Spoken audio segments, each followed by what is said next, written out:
And welcome everyone to Nerd TV for a Mach-1 Performance Cup Series race coming at you live from the simulated Phoenix Raceway. It's the championship race. The top four drivers in the points will be duking it out for a title here this evening.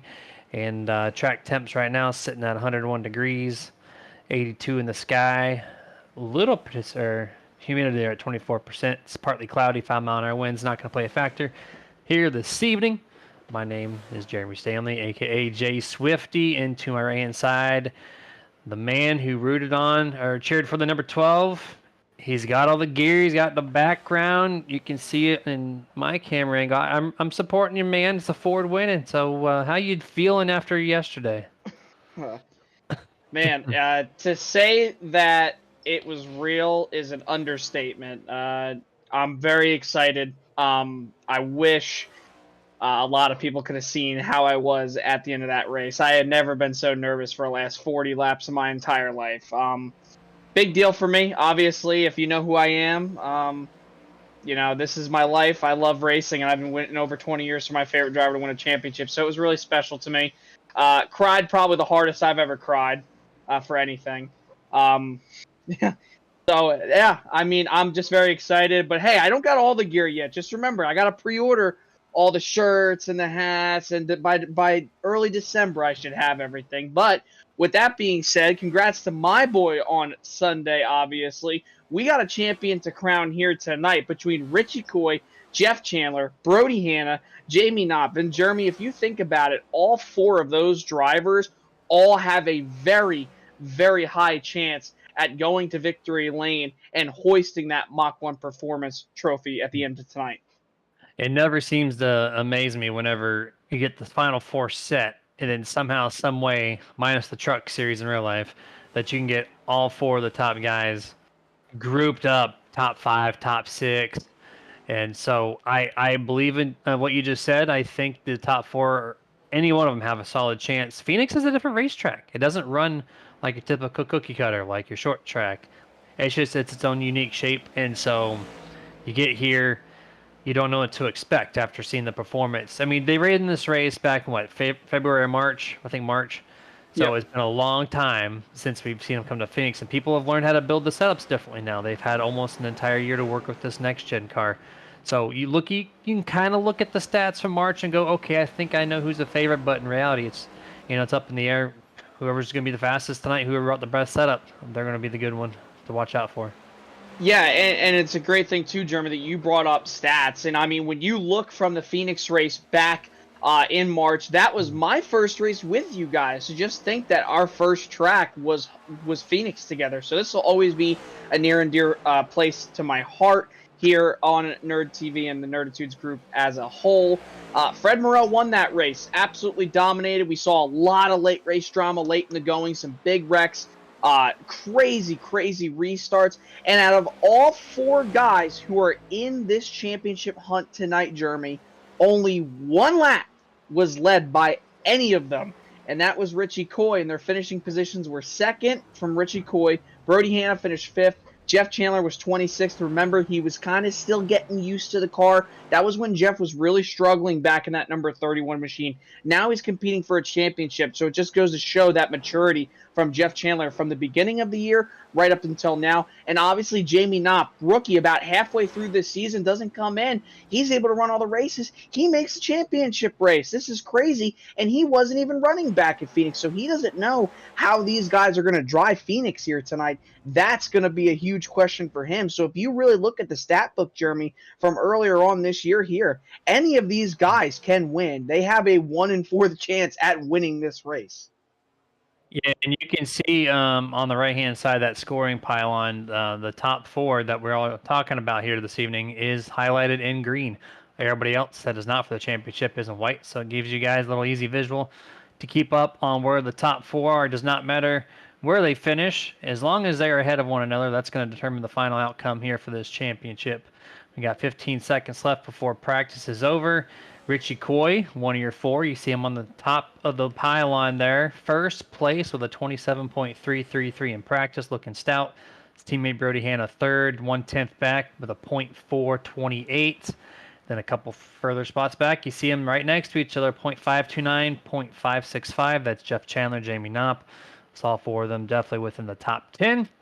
And that is it for practice. Richie Coy does take P1 on that. So when we're going to switch over here to qualifying, we're going to get our cameras off your guys' screens. And we're going to see if we can get a ride on our onboard camera with the number 19 from Richie Coy. And just notate if you're on YouTube or Facebook right now watching, feel free to join in on the chats. This is the final race of the 2023 season for the FTSR Mach-1 Performance Cup Series. So love to give you the final shout-outs you want to give out before we head off to the off-season here to start off 2024. And I see Joe Grijalva saying, okay, Grijalva, let's do this thing, go Army. And then Doyle Lawrence saying, Chandler. Hello, nerds. Hello, Jeremy, Jason, Dustin. Let's go, Jeff Chandler. And, yep, appreciate you guys for tuning in. And Nicholas Moreau on the Facebook side wanted to race but cannot, stuck at work. Have good one, Nerditudes, which I appreciate you, man. We will have a blast here.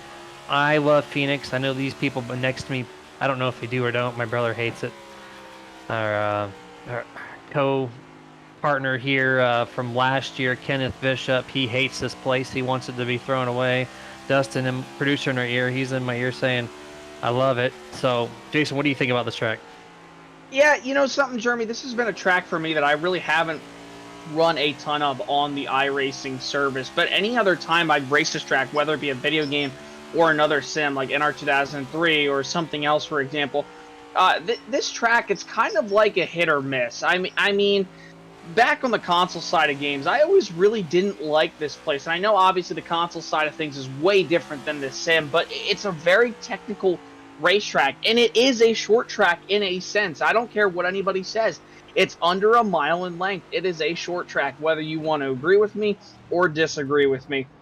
You have that sweeping left-hander right after the start-finish line, obviously, and you have that dog leg with all that hundreds and hundreds of feet of room to go and try to make these wild passes, get narrowed back up heading into one, try to, file out a little bit, get shuffled up. And really, it's kind of just a survival game on these restarts. But then when you start getting into a rhythm, you feel like you're having a good pace, a good rhythm, just good control, good racecraft, until all of a sudden you feel like you're burning up the tires. So it's kind of a little difficult here with me with this place. It's a love-hate relationship. I think it's a very fun track to drive, don't get me wrong, but definitely not one of my strong suits. Yeah, it's a track you just have to know how to drive. You can't get practice anywhere else, like I was kind of saying earlier. So we saw the number 12 before he hit the outside wall. He was actually running that middle lane, which he's running the Ryan Blaney skin, so no surprise he's running a Ryan Blaney line to the center of 3 and 4. Now we're on board with the number 84, Jamie Knopp, one of our championship 4 drivers here this evening. And currently on track. Does not look like he is taking time, so this should be his green flag lap.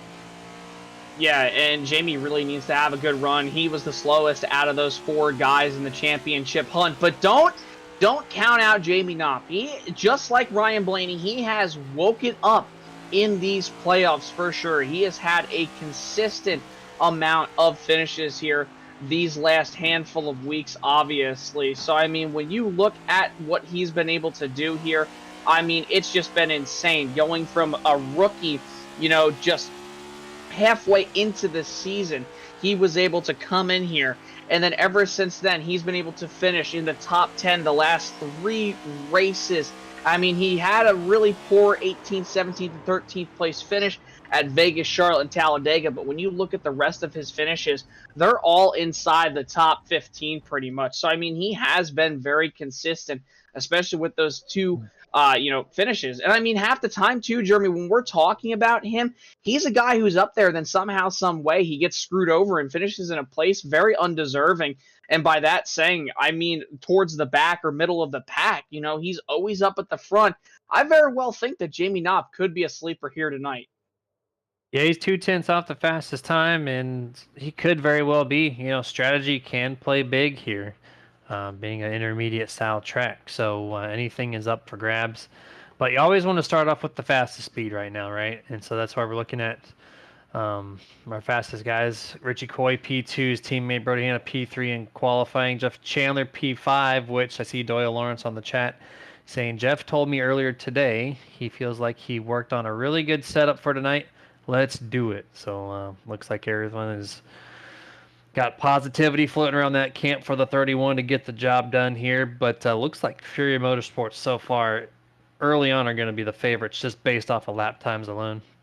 Oh, yeah, no doubt about it. As qualifying comes to a wrap, first time starter, first career pole, Nathan Bigart in the 81 Ford Mustang, making his FTSR debut tonight in the finale. And this is his first race in the Mach-1 Performance Cup Series. Newcomer, very fast in practice, Jeremy. Obviously got the pole. This could be a guy who could pull a Ross Chastain from yesterday and take away that victory from one of these championship guys.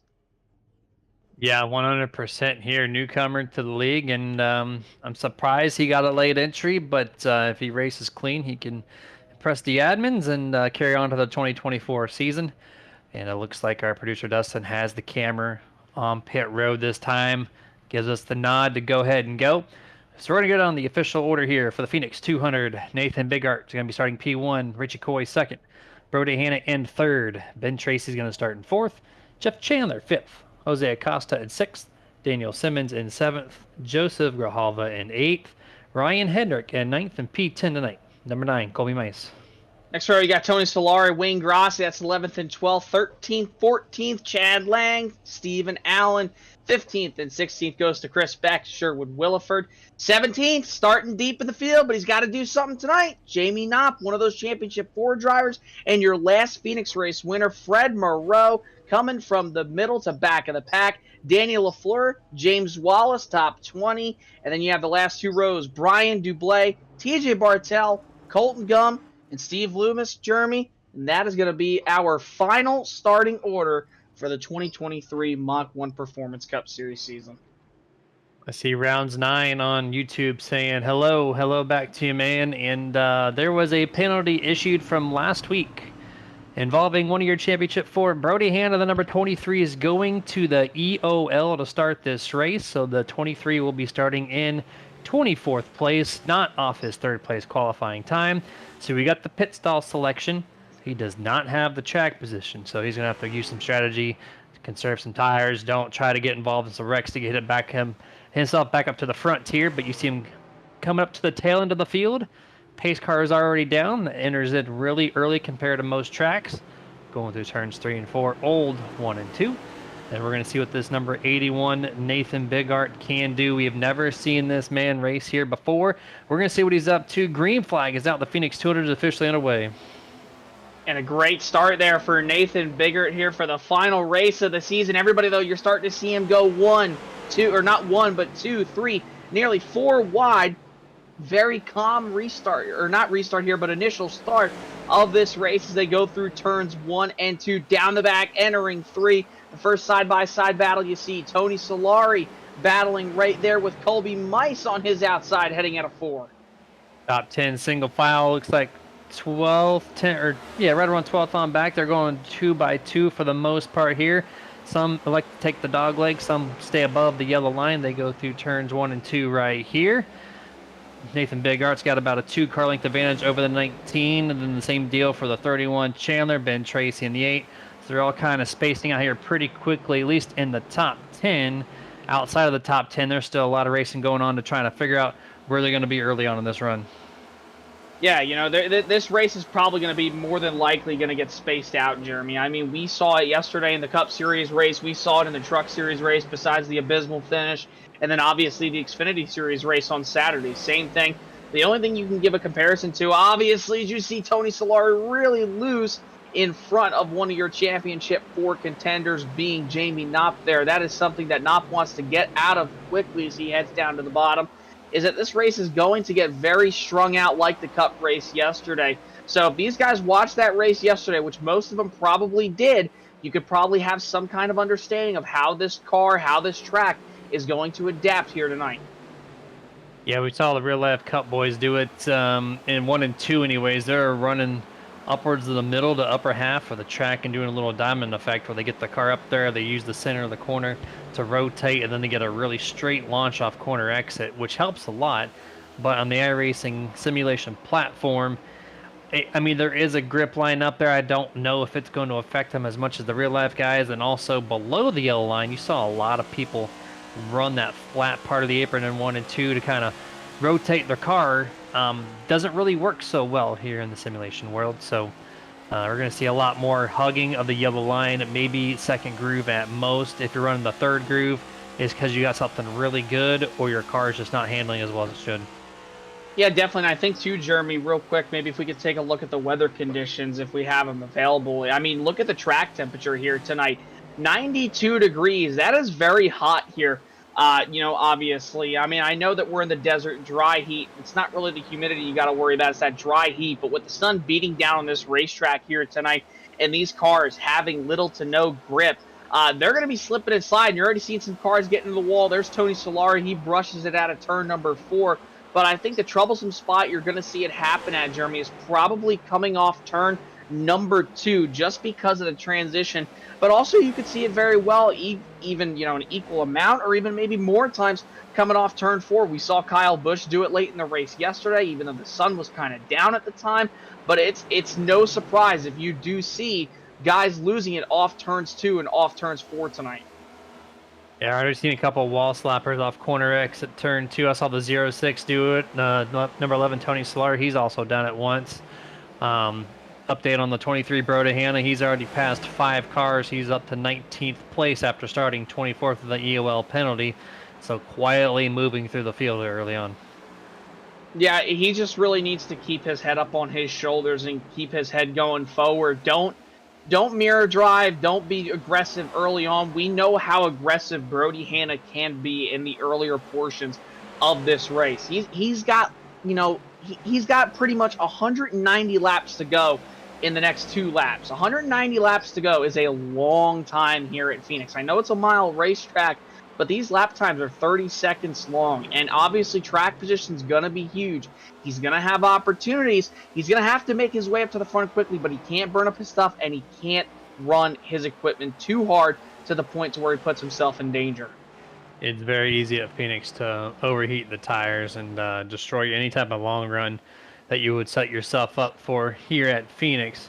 I see Valerie Rocha on the YouTube side saying, "Let's go Gahalva." So he's got 2 cheerleaders out there in the YouTube chats here tonight. And then Doyle just quickly chiming in saying that partly cloudy will help the grip. It absolutely will. Remember in practice we had it at 101 degrees. It's already down to 92 from when Jason read that off about 5 to 10 laps prior. So already see a degree drop of 9. And that's just added grip for these guys as this track continues to cool off. Remember the air temp was 82 to start this thing. So we will continue to see a decreased temp. We're running on board the roof camera. Number 12, Joseph Grijalva here in that Ryan Blaney skin, trying to get every single ounce of skill and luck into his virtual car to get this W here this evening. And you notice something too, Jeremy, right here. He's not downshifting this car. Usually you would see some guys kind of downshift, obviously. Despite, this car having 5 gears right there, though, heading into 3. He's going to downshift, let the car rotate, let it get to a high RPMs, obviously, shift the car back into 5th. Going to use a little bit of this apron right here. You wouldn't really see that in yesterday's Cup race because the more you use that lower portion of the racetrack, you're going to kind of shred that right front tire. So maybe later on in this run here, you might not see guys using it as much. But, obviously, you can only get so close to real life with the simulation. But Joseph Grijalva doing a nice job. Very nice that he's not shifting in 1 and 2, Jeremy. I don't know if the rest of the field is or isn't. But if that's the case, then Joseph Grijalva is doing a good job by just letting the car rotate through the center in 1 and 2 in 5th gear. Because you think about it, if you downshift, you risk that car having more wheel spin. And obviously, the higher RPM you go, you're going to make those wheels go a lot faster.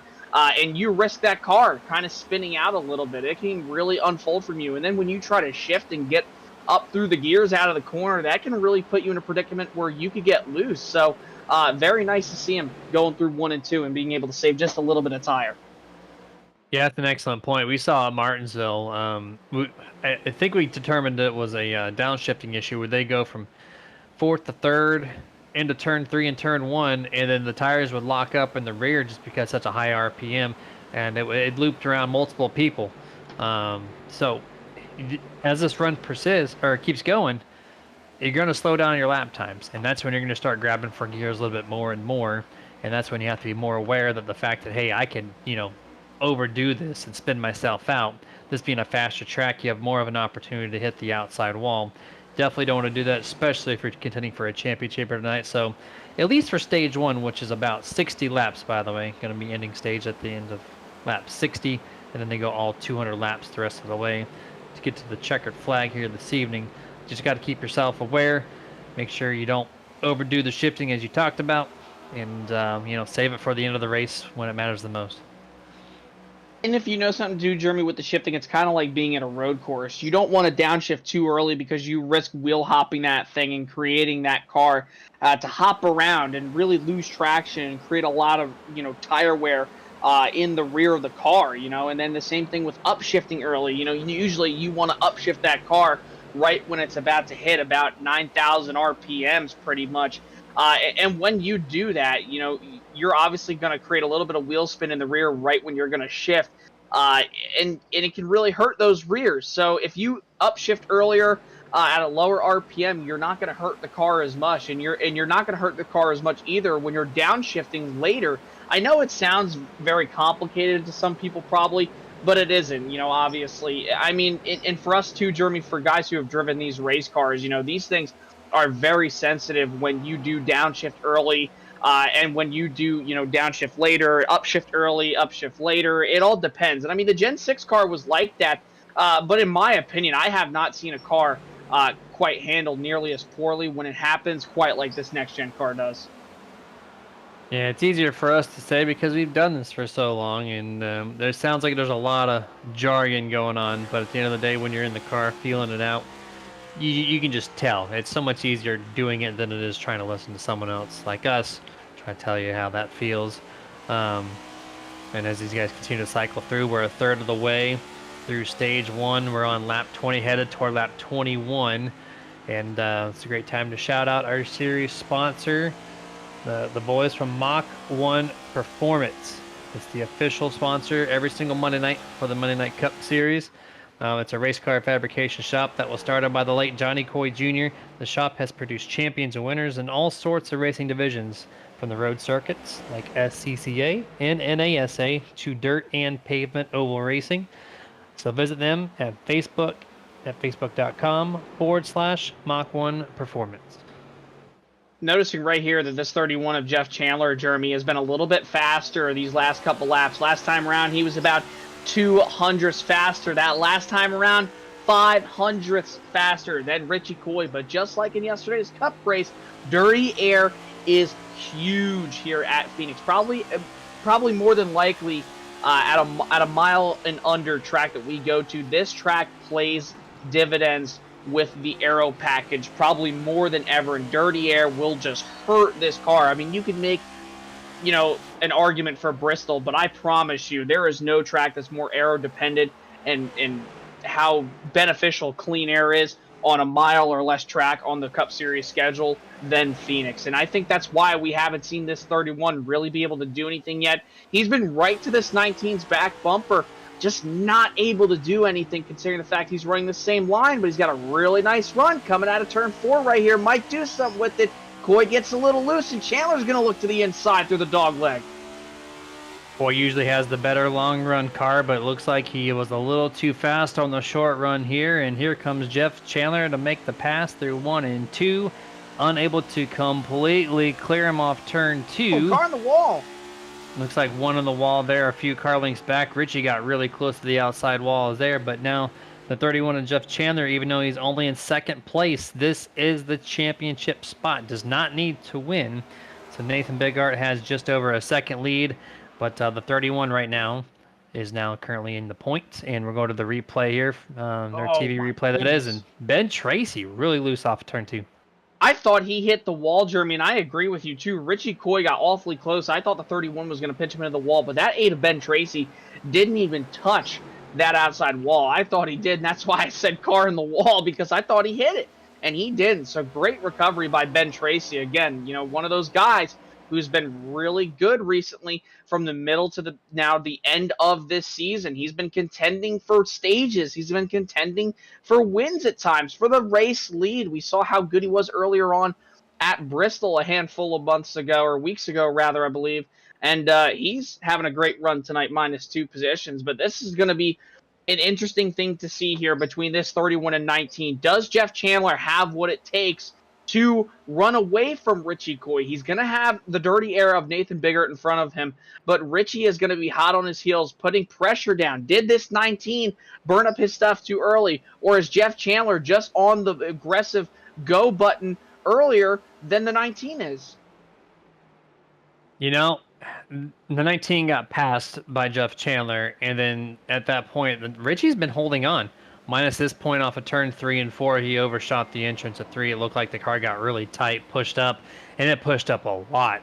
So now he's going to instantly drop back 5, 6, 7 car lengths here, going through 1 and 2. So that kind of shows to me that Richie Coy is running really tight at the moment. Jeff Chandler can rotate entrance and center quite much better than the 19, if that even makes sense. So right now, I think you're on something with the 31. Just going to be able to drive away at this point with 19. Richie Coy just struggling to try to find anything to have any forward bite in the center and entrance of the corners. And you know something too? Look who's back in 9th right now, or 8th rather, and he's up 9 spots from where he started. Jamie Knopp. He is slowly but surely making his way up through this field, and so is Daniel LaFleur right behind him, up 10 spots. So they've been coming through this field together in these first 29, now make it 30 laps here at the line. They've been doing a great job. So Jamie Knopp looks like he has a little bit of that number 12 Team Penske power like we saw yesterday. Remember, the 12 started in 15th position and was able to climb all the way up to the top 5 by the end of stage 1 and was doing great. I think Jamie Knopp definitely has some good long-run speed in that number 84 machine. He very well could. He was floating around 10th place for a while, but now he's crept up a couple spots into 8th place. And I think the past 10 laps, maybe even 12 or 13, he's been floating right at the 4 to 4.5 seconds back from Nathan Biggert. So he's just kind of locked in. A lot of these other guys, if you kind of look around, they've been in the same spot for the most part. There's been a couple of variances in times, but overall, these guys have just not really lost on one another, which if you watch the race on Sunday, there was passing that was it was so hard to make, right? Now these cars are running identical lap times. When you get to the person, you got to either make a mistake, or you got to hope that their car's not handling so well to make the pass, because if you're going to race them heads up, it's going to be a tough one for you to get that job done. Oh yeah, no doubt about it. Going to be a tough one for sure. And like we talked about too, Jeremy, that arrow is so key here. So I mean, you have to make sure that if you're passing people, you need to do it methodically, and obviously you can't be aggressive. I mean, look at the amount of times that Ross Chastain and Ryan Blaney were going at it yesterday. The same thing could be said about the 5, the 24. It was so hard to pass one another that you had to get aggressive. And when you were trying to be aggressive, you were trying to pass, you're going side by side for so many laps, it enables the cars behind you to start catching you. Because at one point when Chastain and Blaney were battling, they were ahead of Larson and Byron by over 3 seconds. Rather Truex. And then Truex caught them. So it was interesting to see that happen. And I mean, now you're seeing with how fast the 31 was earlier in this run, now he's starting to fall back a little bit. Was second. Now he's falling back to 4th and very well could fall back into the clutches of Richie Coy. Yeah, a lot of times are starting to go down a little bit, and you mentioned earlier when Chandler was starting to take off about did he press the go button just a little too soon? Well, we're 35 laps into this 60 lap stage, so on the back half of it, it's a great time to really practice when exactly is the right time to hit the go button. And the 19, 31, they've basically have run identical lap times the last lap or 2 before Richie started making that gain. So we'll have to see the rest of the way if the 19 is actually just trying everything he can one last try, or is the 31 really starting to fall off here? Yeah, it's definitely a huge question, obviously, Jeremy. Is the 31 falling off, or is he saving? We're not in these cars. We don't know. We don't know the mindset of these drivers in their virtual cockpits at their establishments. We just don't know. Is the 19 backing up a little bit more? Is the 31 starting to back up? Did the 31 burn his stuff up? Did the 19 burn his stuff up? You get the point. And with that being said, obviously, now it's going to be a battle for who is going to obviously get out ahead of one another when they do come to the pits. It looks like they've kind of all settled in right now from where they are. You know, I mean, Richie Coy, he lost 3 spots. Jeff Chandler up 1 spot from where he started. The only guy, like I said, who is still making ground is Jamie Knopp, and he is faster than those 2 guys up ahead of him by over a tenth and a half, 2 tenths. Jamie Knopp very well could catch these guys, Jeremy, because he's only back by less than 2 seconds. Yes, slowly making time up here. And even though he's lost overall time to the race leader, Nathan Bigart, he was 4.5, now he's almost 5.5 back. But you also got to take an effect, the lap times have slowed down for that 31 and 19, so he has gained on him. That time he gains another tenth or 2 on the 19 and 31. So that's going to put him a 1.5 back away. And as we get to about maybe 10 laps to go or so, we're going to see if the 84 can actually get to Richie Coy and make the pass, get to Jeff Chandler and make the pass. This is going to be a fun and telling story and to paint the picture for what stage 2 might look like. Yeah, for sure. I mean, and right now, just from what we've seen here with these first 40 laps that we're now on, I mean, Nathan Bigart is definitely, or Bigart is definitely the class of the field. I mean, he's not the fastest car on this racetrack right now, but he has got a fast car. For a first-time driver here in the FTSR Mach-1 Performance Cup Series, he's definitely showing them, hey, I can come out here and I can compete. Daniel Simmons just a little bit fast the last 2 laps by about a tenth or 2.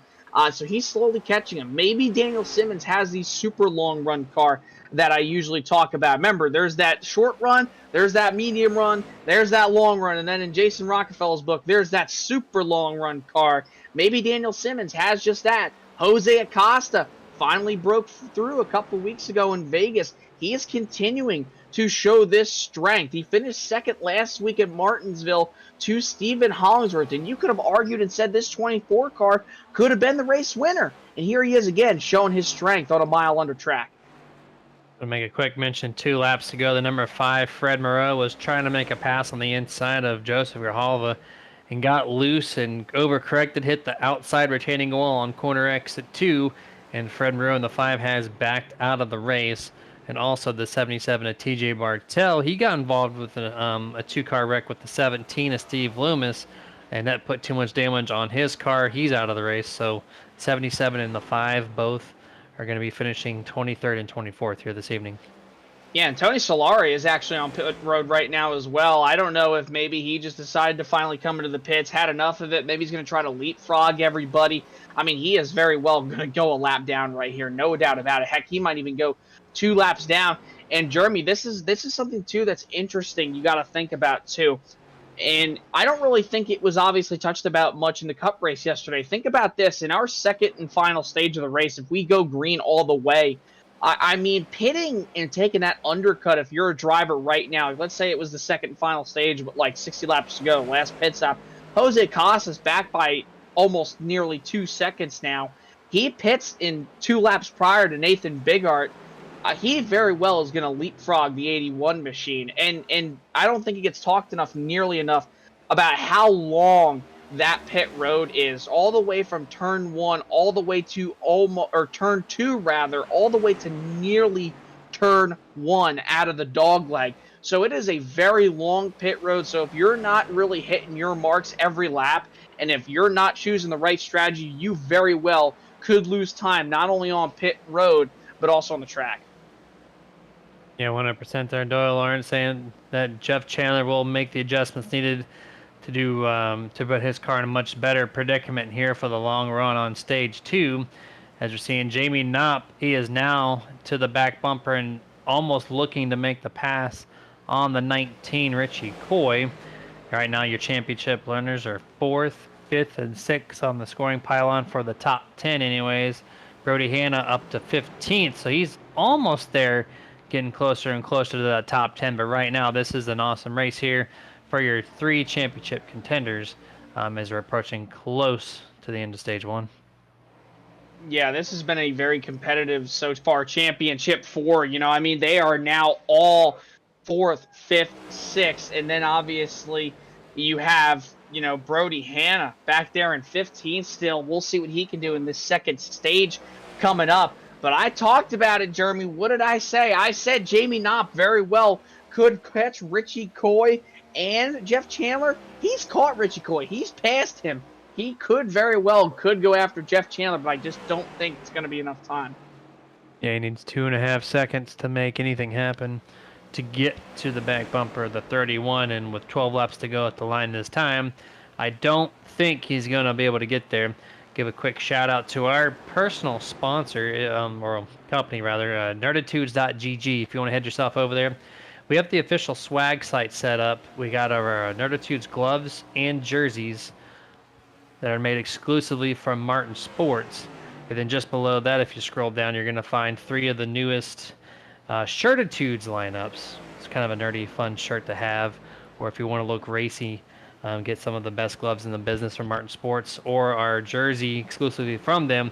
And they feel super amazing, and definitely recommend, especially the gloves. The gloves alone for the sim racing world, you're going to want a pair. And they also have a hoodie outfit, or a hoodie design that's going to be posted soon, and have more items along the way. So make sure you bookmark our nerditudes.gg.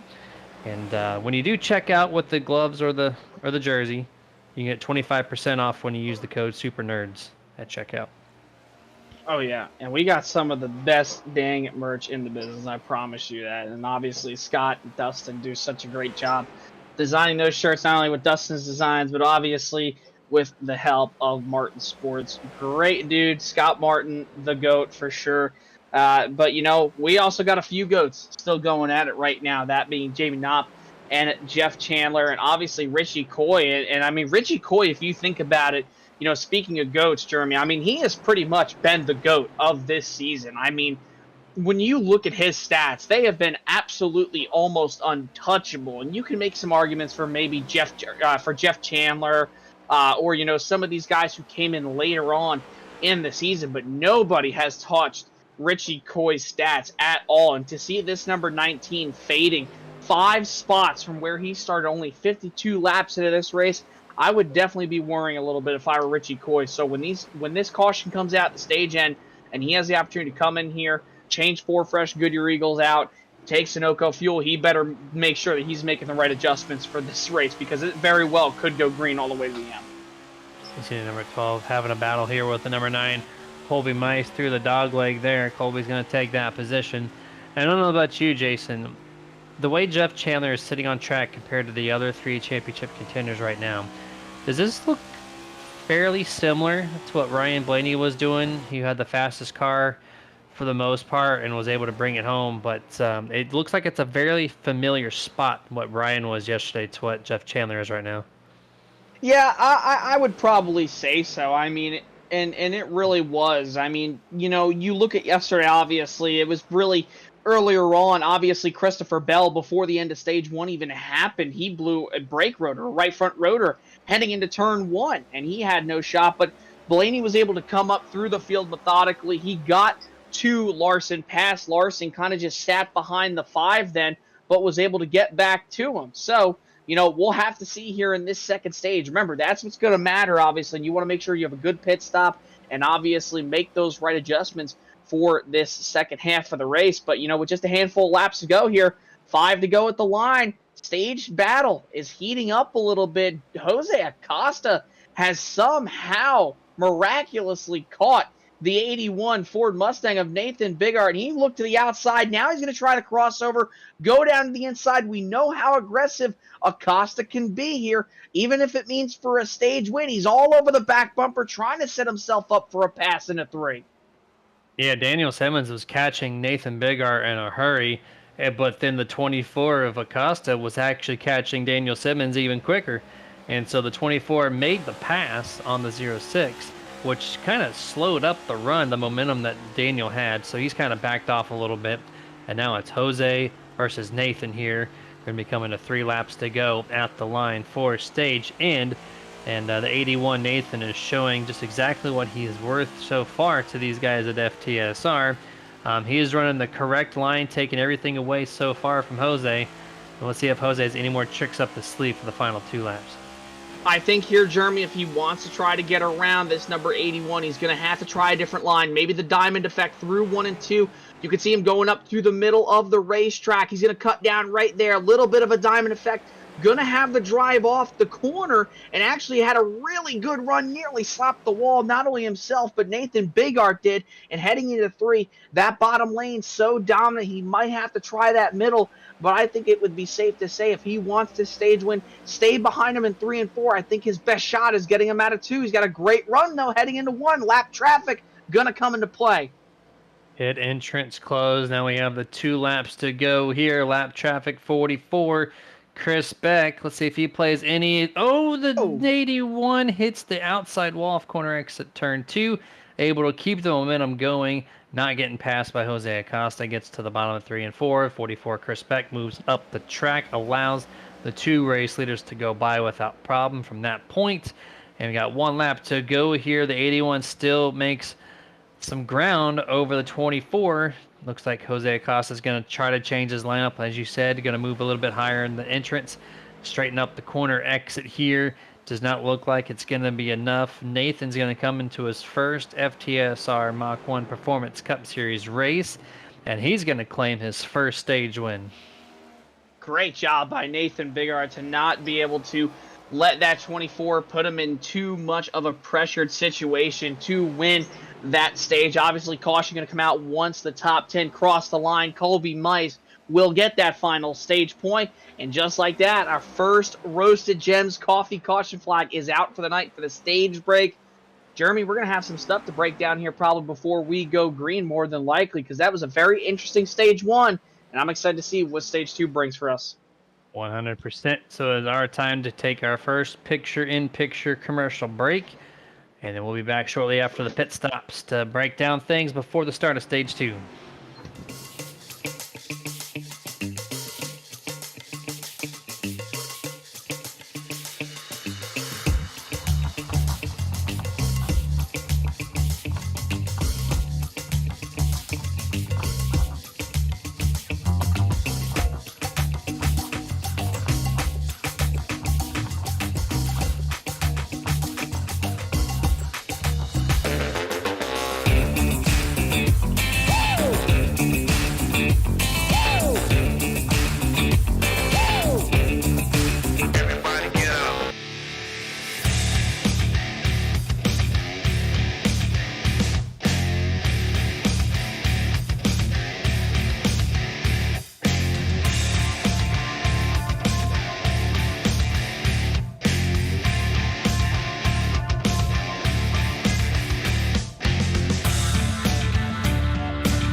And welcome back to full screen here as we got about probably a lap and a half left before we're going to go back to green flag for the first restart of this race to kick off stage 2. And we're going to go down our Nerd TV top 10 recap here. Position in the lead, it's changed. It's no longer the 81 for the first time we've had a lead change. It's going to now belong to the number 24, Jose Acosta, who started 6 up the P1. Really strong long run car. Let's see what he can do to hold off the 81 on this short run. Nathan, going to be his first time, going to be not leading this race. We'll see what he does in traffic, see if he can get around this 24 really quickly. Daniel Simmons in the 06 up 4 positions. He's running pretty strong right now. I saw him slap the wall a couple times. Hopefully it doesn't hurt his performance there. Jeff Chandler, first of the 4, Championship 4. He's going to be up 1 spot, going to be starting in 4th. Richie Coy right behind him in the next row. The number 19 is going to be starting in 5th, down 3 spots. Let's see if we can get that car a little loosened up. Danny LaFleur in the 99. He's going to be starting in 6th place, started 19th, so that's 13 positive for the 99. Ben Tracy in the 8, down 3 spots, going to be restarting in 7th. James Wallace, 67. He's going to be up 12 spots, starting in 8th place. Colby Mice, number 9 car, starting in P9. And then Jamie Knopp, where he's been for the the first half of this race, going to be restarting in 10th. Just an added bonus, Brody Hanna, the last of the Championship 4, is going to be starting in 11th place. So we're about to see the green flag fly for the number 24 here. And let's see if he can get the jump, the start he needs to beat Nathan Bigart and keep him behind. Green flag is out. This thing is back underway. Yeah, great restart right there for Jose Acosta, and he's going to have the 81. Oh, and the 24 machine nearly put the 81 into the wall, I thought, right there out of the dog leg. But as they go through 1 and 2, everybody double wide, a little bit more aggressive. You see the 84, Jamie Knopp, lost a significant amount of positions in the pits, obviously trying to work back to the 2 championship drivers in front of him. Brody Hanna only a couple spots behind him. 3 wide, though, through the dog leg. Richie Coy, Daniel Simmons, Danny LaFleur heading into 1. They go back to 2 wide here. The 19 on the bottom trying to pass Danny and then get to the 06 here, door to door for 4th place. Headed into turn number 3. The top 3 separating themselves out just a little bit. Richie really needs this spot from Daniel Simmons. Looks like he's going to be able to take it fully over at the start-finish line. Now he's got his eyes set once more behind that 31. Yeah, and he's doing a great job. And look at this number 23 machine all over the back bumper of Jamie Knopp, trying to find some kind of way to get around him. Remember, Brody Hanna, just like you said, Jeremy, had that EOL from aggressive driving last race. Had to start at the tail end of the longest line for the initial start. He is working his way up slowly but surely all over the back bumper of Wallace. He'll go down to the inside. Jamie Knopp will try to cover. He might get put split in the middle. He'll come right down in front of the 23, entering 1 and 2 as Hanna slides up the hill in 1. Keeps it back down, gets a nice little diamond off corner exit here. He's going to run alongside the number 8, Ben Tracy, as he really starts to start ticking off these passes. The 84 in front of him, that is one of the Championship 4. So that'll put him in 3rd anyways. But then just a few cars ahead of them are the other 2 in this Championship 4. So Brody has his eyes set on the prize at this point. He's done most of the work getting through the field.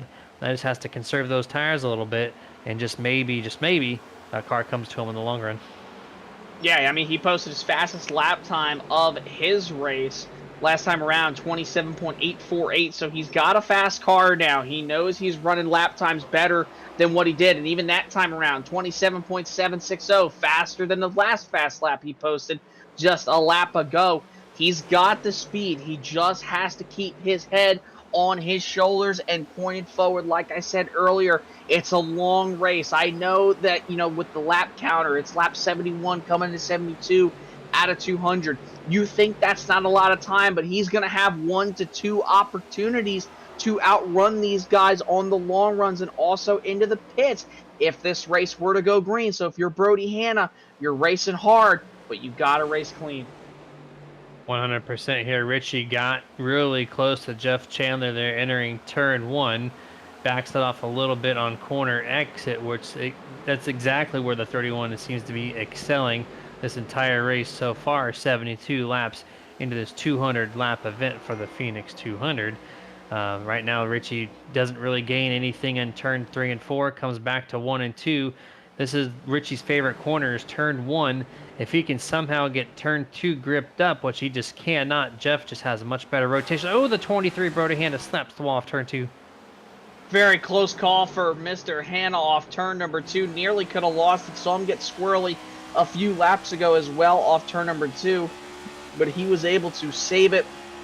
You see back up here at the front, though, Jose Acosta trying to defend from Nathan Bigart, who had the strong car in the short to medium run early in this race. Now he finds himself in second, possibly could go to third here. Jeff Chandler all over the back bumper of that 81 entering 3. So close to the back bumper there. Holds that position through 3 and 4. Gets to the start-finish line, loses them just a little bit. Richie's going to have a good entrance into turn 1. It's going to look slightly lower than the 31. Just gets to him, can't do anything for him. You're going to have to venture up to that second group and try anything to make the pass if you're going to do it off the turn 1 and 2, because right now everyone's just glued to the yellow line. Yeah, and hey, look who's right behind him again. Jamie Knopp, man. We thought that he was going to be stuck again in traffic behind these guys. He somehow made his way around them and now finds himself right behind these guys. So Jamie's still up there with a chance to pass not only the 19 again, but go after the 31 for the first time all night. And Brody Hanna still working on more drivers, going to the inside of Daniel LaFleur this time entering 3. This will put Brody in P7 if he can make this pass complete. And the way everyone's running this track on the bottom, it will not be a surprise if he does make this pass happen before he gets to the start-finish line next lap. Turn 1, looks like he's all but clear of Danny LaFleur, and there he goes. He's going to slide up the track a little bit, check up the 99, but it's going to lock in Brody Hanna back to P7 now. Yeah, and what a slide job move basically on from Brody Hanna on that number 99 machine. So, I mean, he's racing aggressive, but he's trying to race clean, obviously. Great job. Now he's got to set his sights on Daniel Simmons and Jamie Knopp right now as you look at the battle going on for third. Heck, you could even make this the battle for first. They are still all nose to tail separated by less than 9/10 of a second this time down the back straightaway. Chandler's got a really great run entering 3 and 4 on the back bumper of Bigart, and out of turn 4, not able to do anything. Bigart's going to look down to the inside, trying to take the lead away from Acosta. Not enough entering 1. Kind of surprising to me, but at the same time, it's not. I know it's difficult to pass here, but we've only had one lead change with 2 leaders this entire race, and we're approaching lap 80, so close to the halfway point here in this event. It is really tight right now. Jeff Chandler has not left the back bumper of Nathan Bigart. Kind of reminded me of the Ross Chastain, Ryan Blaney situation in the late half of yesterday's race, where you just want to make the pass, but you can't do it because there's no way to get around the other person. So anything's possible here at this point. Just be careful getting too close to the back bumper. You don't want to cause yourself an issue because you're trying to push the issue a little too hard. Yeah, obviously you don't want to push the issue too hard. We are not even at the halfway point. In 20 more laps, we will be at the halfway point. I want to say probably, Jeremy, with about maybe 80 to 60 laps to go, that's when it's go time. But also, you got to think about it. It could be go time right now for these guys in the Final Four. They know how hard it is to pass here. They know that dirty air is a big factor, and the reason why they can't pass each other is because they're so tightly bunched up together that the air is just moving all around the race cars and just not enough clean air to let these cars drive off the corners, have better turn through the center, and better entry speed. So that's why they're so tight. But I could probably presume, Jeremy, that within these next 20 laps, you're going to see these guys get a little bit more spread out, more and more. And you're going to see who has the long run speed as Jamie Knopp just brushed the wall out of 2. Got really close to it there for sure. Had to back it up a couple car lengths off the 19's back bumper. Do a quick shout out to one of our partners this time, the official hobby store of the Nerditudes. That is Dusty Pete's at dustypete's.com. It's a hobby shop with a whole lot more. They're based out of New York, and they are your one-stop shop for many things nerdy. If collecting is the game, Dusty Pete's is the name. From figurines and action figures to collectible cards such as Magic the Gathering, Pokemon, and sports cards, to die-cast replicas, Dusty Pete's is the place. And they have a plethora of comic books to choose from as well. So if you're looking for anything to fit your nerdy style, young or old, head yourself over to dustypete's.com and use that promo code SUPERNERD. It's going to save you 10% off anything from your purchase from dustypete's.com.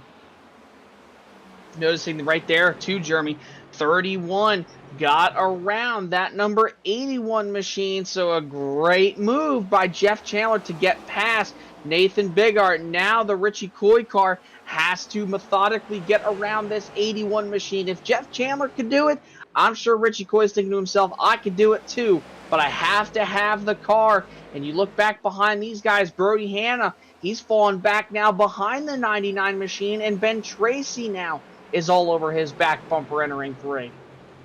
Yeah, these guys have not left each other. I still think that they're going to space out a little bit more, as you were talking about 6 or 7 laps ago, Jason. It's just at what point will they do that? You see a little bit of movement there through the dog leg. Ben Tracy right next to the left rear corner panel. Brody Hanna remains untouched. Goes to the completion of turn 2. Ben Tracy has a really low exit, squeezes between him and James Wallace, gets through turns 3 and 4 here. They go back single file.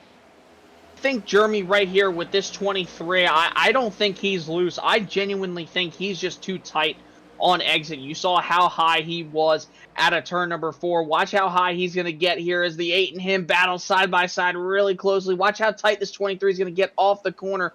But obviously that number 8 machine has that lower exit. Watch right here into 3. This 23 machine just somehow, some way, just can't rotate and stay on the bottom and then come up to the wall like most guys can. I think that this 23 machine is definitely struggling right now. Yeah, him and Richie Coy, his teammate, they both are on the really tight end of the spectrum. And as this run continues to go forward, you really don't want to do that. Just because you're going to be pushing on center and entrance, and then when you get the corner exit, you're going to have less tire grip, and you're going to spin the tires maybe on exit if you're doing the downshifting and running higher RPMs. So you're going to be tight, so no speed on entry, and then you can't get the power down on exit. It's going to make a bad combination. So on this next set of pit stops, whether if it's green or yellow flag, the 19 and 23 both need to make a little bit of an adjustment, get their car just a little looser.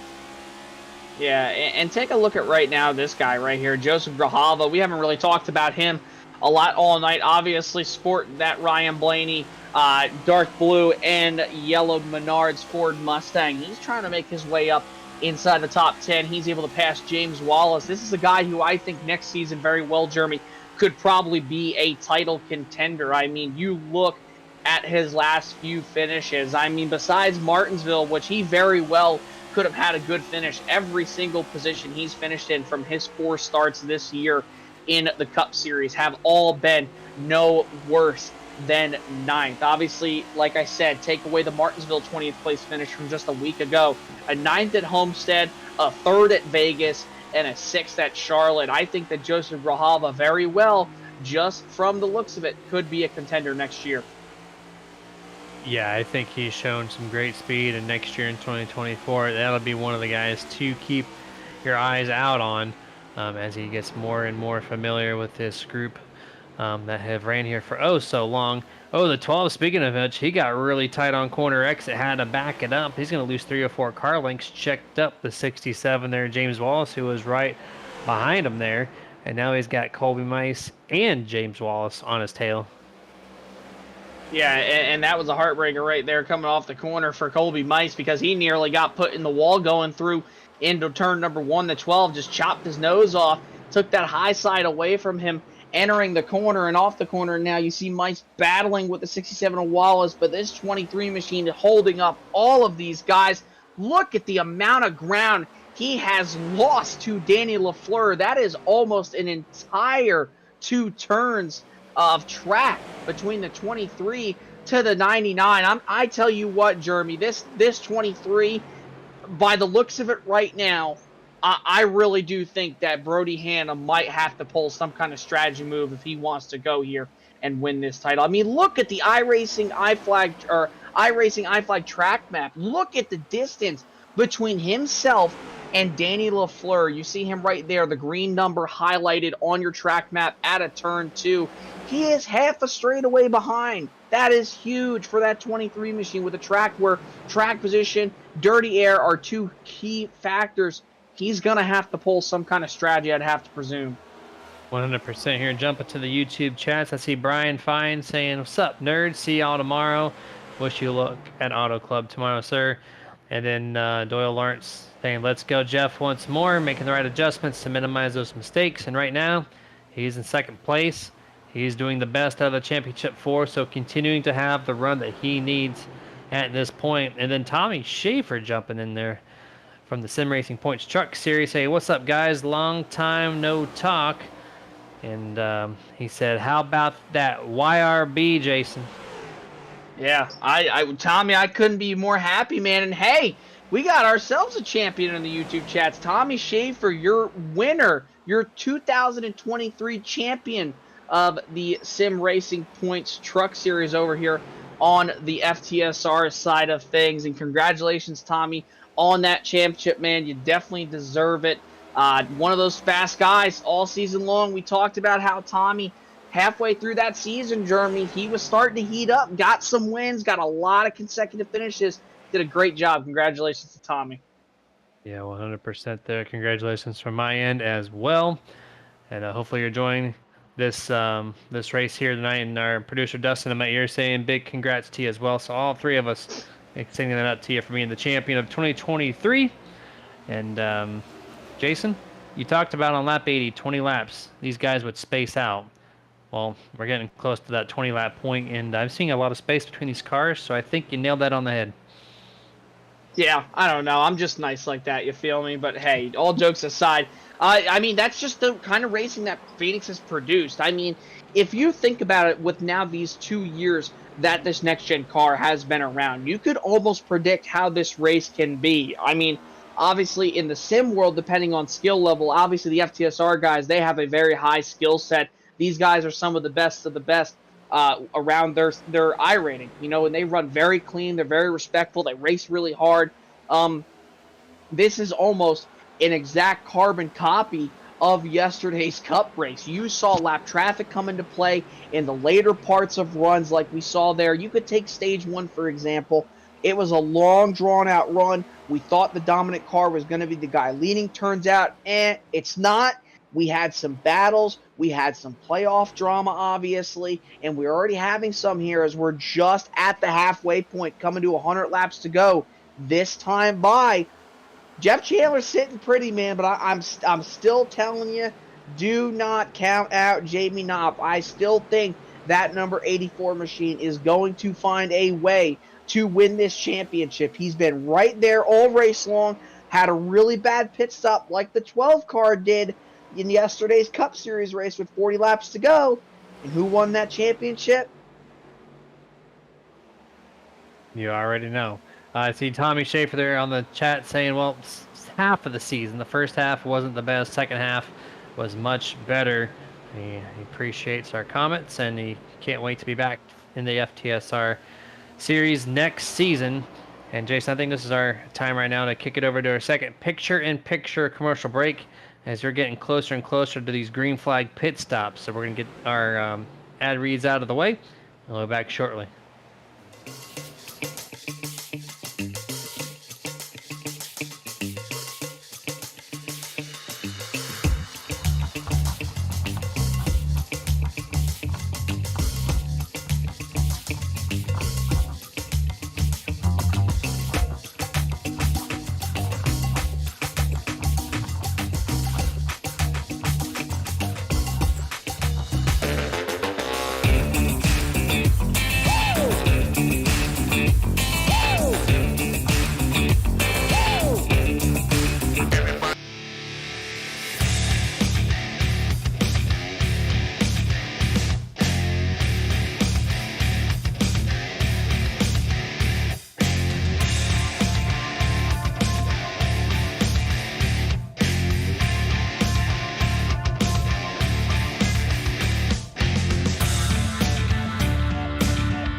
And back to full screen here as we had a little bit of a woe situation there from the 0-6. I don't know if you guys caught that while we were on picture-in-picture, but here's Daniel Simmons getting loose on the transition to the dog leg and undercuts the blue cone, almost hits the inside wall there.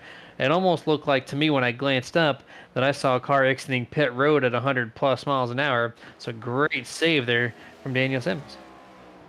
Yeah, I could not believe that. We were screaming here. And look at Brody Hanna doing the same thing. I can't stress to these guys enough that you just can't do this late in the run. You cannot be using that part of the racetrack. And I mean you can get away with it if you cut down early enough, and I mean cut down early heading out of the trial. Like, let's take a look here at the 19 of Richie Coy battling with the 06. If you're going to go down to the bottom, you're going down right now.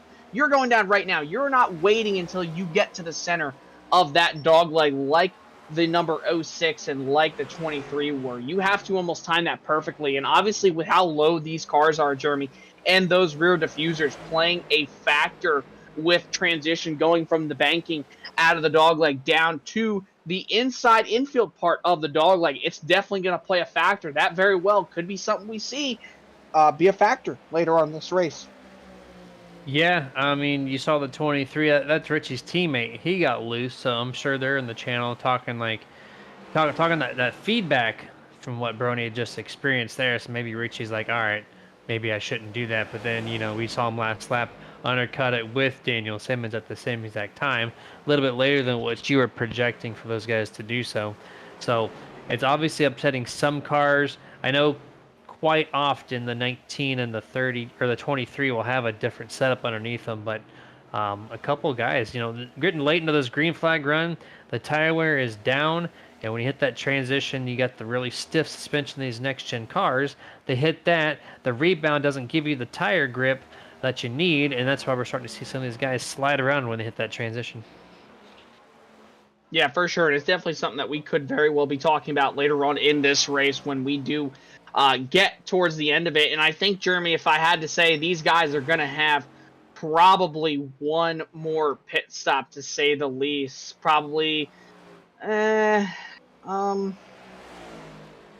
say probably within the next 10 laps or so. We very well could see our final green flag pit stops of the night, maybe 10 to 15 laps. And that's very well going to be the money stop, and you have to perform heading into pit road, heading out of pit road, making sure you coast down right at your green light speed, and make sure you have a clean entrance into your box, clean exit out of your box. This is going to be the most crucial pit stop of the year if you're a driver like Richie Coy, Jamie Knopf, Jeff Chandler, who are the guys who right now are seeming like they're going to be the ones contending for this championship, as Brody Hanna has just fallen off of this planet pretty much all race long. He was doing really strong once we got back going, but it has been a struggle for this number 23 machine, trying the best he can. He's going to have to pull some sort of strategy, like I said before here, Jeremy. But when these green flag pit stops come out, if you're Jamie Knopf, Richie Coy, you got to do something different than the leader. Yeah, I've been trying to decide myself this pit road situation, right? I think they can go one pit stop if it goes green all the way. They had a 60-lap stage. No one had to come down pit road for fuel, right? So we know they can go 60. They restarted around lap 65, so it's about 135 laps from that point to the end of the race. If you shortcut that in half, you're looking over 60, between 60 and 70 laps. And then, can these guys go an extra 10 laps from what they did on stage one? At 70 laps here at Phoenix on one tank seems a little excessive, but if they can make it to at least 66, 67 laps on the tank, then they can do the one stopper. So it'll be curious to see how that plays out as we get to about lap 125 to lap 130. Yeah, and Jeremy, when I was sitting there doing that math terribly in my head when I was going over, do they have one more pit stop to go? I was thinking to myself, wait a minute, this doesn't add up. I was like, they might not make it one stop. We'll have to see what the strategy is like. Obviously, a caution would throw strategy completely out the window. But if this race were to go green till the end, we're going to see a lot of varying strategies. And when you think about it too, Jeremy, this is a racetrack where you almost have to play strategy, similar to how Pocono used to be in the late 2010s, if you remember. Before, obviously, we've had the last 2 years of wild finishes at Pocono. It used to come down to fuel mileage, and those races would be long green flags. Everybody would be like, "Oh," and then you get to the last 10 laps, and everybody's on the edge of their damn seats because you just don't know who is going to make it on fuel. Dale Jr. did it in 2014. We saw Matt Kenseth take a victory in 2015 away from Kyle Busch. I mean, there are so many factors that can come in here for this race when it comes to fuel strategy, pit strategies. Richie Coy hits the wall off turn number 4. Not good. And it's your second and third fastest championship contender, depending on what part of the run they're in. Right now, he's about to fall to the clutches of the 84 Jamie Knopp, as the car has once again gotten really tight, unable to progress anywhere in this field, as Jamie Knopp is just going to eventually pass him. I saw a few laps ago that the 47 Ryan Hendrick also did the same exact thing through the dogleg, hit the transition, kick it sideways, almost hit the inside wall. He was able to keep it going straight. So that's 3 people I have seen now do that up to this point. But yeah, we're going to kick it to the Nerd TV replay. And I think we have a little bit of a... Here's the initial 47 that I saw. He kicked it loose, almost hit the blue cone there. Comes back up the track, no harm, no foul. And then I think there might be something else afterwards. Colton Gum cuts it really low, but it looked like he kept underneath control. But that's one of the sharpest cuts you can do there in that dogleg. Oh, yeah, for sure. And you got to make sure, too, that you have a clean entrance back onto the racing surface. Brody Hanna, another heartbreaking moment for him out of the dogleg, nearly losing it. That's 2 times now. And now, guess what? He has just gone as now the last car on the lead lap, and he very well could go a lap down here, as he's actually going a lap down right now. That is a huge moment for this 23 machine. So now he's going to need a caution. If he's going to want a caution, he's going to want it to come out right now. And I mean literally right now, as you see the 24 getting around the 33, creating Williford as the new car 1 lap down, or the first car rather, 1 lap down. So Brody Hanna is going to have to fight to get back on the lead lap. He needs to get around Sherwood Williford, because we've had no green flag incidences that has produced a caution. The only caution flag to fly was at lap 60 at stage break. So at that track record, you're going to need 2 cautions to get yourself back on the lead lap as of right now. But now here it goes. The 24 goes around the 47 Ryan Hendrick. So now you're going to need 3 cautions. So at this point, Brody Hanna is all but out of it. He needs to pass 2 cars and then hopefully get a caution. But right now that car is just running too tight. He cannot pass people like his teammate, the 19 Richie Coy. So some magical stuff is going to need to happen for Brody Hanna to get back on the lead lap and contend for anything with these Championship 3. Yeah, it has just been a night that Brody Hanna probably wants to forget. But for somebody else on the opposite end of the spectrum here, Jeff Chandler has just put on a clinic out of the 4 championship drivers. And I mean, don't get me wrong. I mean, Jamie Knopp, Richie Coy, they still have a good shot to win this. But right now, this scale is leaning more towards that 31 Abruzzi Raceway Chevy Camaro for Elliott Sadler Esports. I mean, Jeff Chandler has been so fast all night long. He's had the long run pace. Kind of looked like he didn't really have that short run to long run pace, once in that first initial stage. But once we got going in this second and last stage here, Jeremy, it looks like he also has not only the long run speed, but that super long run speed here. So 31 looks like he very well is the favorite so far. Having a couple guys, though, starting to come down pit road to start these green flag cycles. James Wallace, Brian Hedrick, they're in now for their service. Yep, 2 teammates here coming down pit road from Boomerang Motorsports, coming to the service of their crew on lap 126. So that tells me that fuel might be a little short and cannot make your lap 130 mark, maybe lap 135. So we'll have to kind of watch out for everybody else. You see who comes down. Looks like the 37 Brian Dublé. He's going to make his visit down pit road as well. So 3 cars now. We've seen Yep, 4. Jamie Knopp, first person out of the championship 4 to come down pit road. So, Jason, I think this is going to be a 2-stop race. Well, I just did the calculations, and if you take James Wallace's stop compared to everybody pitting on lap 62, that's 126 minus 62. You get a 64 lap run that we just went on fuel. Now, if you take the 200 laps in distance minus the 126 that we have under our belts, that is 74 laps to the checkered flag. These guys might not be able to make it on fuel. They very well here, Jeremy, like you said, might have to go 2 stops. But I guarantee it that somebody, somehow, some way, is going to wait to the last minute, pit until they can just hit that 64 number and might try to save enough fuel. Or maybe the 84 might try to save enough fuel. He only pitted a couple laps later than the 67 machine, and he didn't even meet the required, 64 laps it was that they last pitted on compared to the 70-something laps they have to go. So he might have to save fuel. Jamie Knopp probably is banking on this strategy now to try to win this title. Yeah, if you can clutch it enough to maybe get that distance. You see the 06, Daniel Simmons on pit road, the 14, Lane Allen, number 9, Colby Mice, he's calling pit road as well. The number 8, Ben Tracy, he comes down. So about 8 or 9 drivers at this time have come to the service of the crew before the mark that we were looking for to make it on a 1-stop advantage. Let's see how far Jose Acosta can go. He continues to run, does not pit this time. This will put him on lap 133 at the line.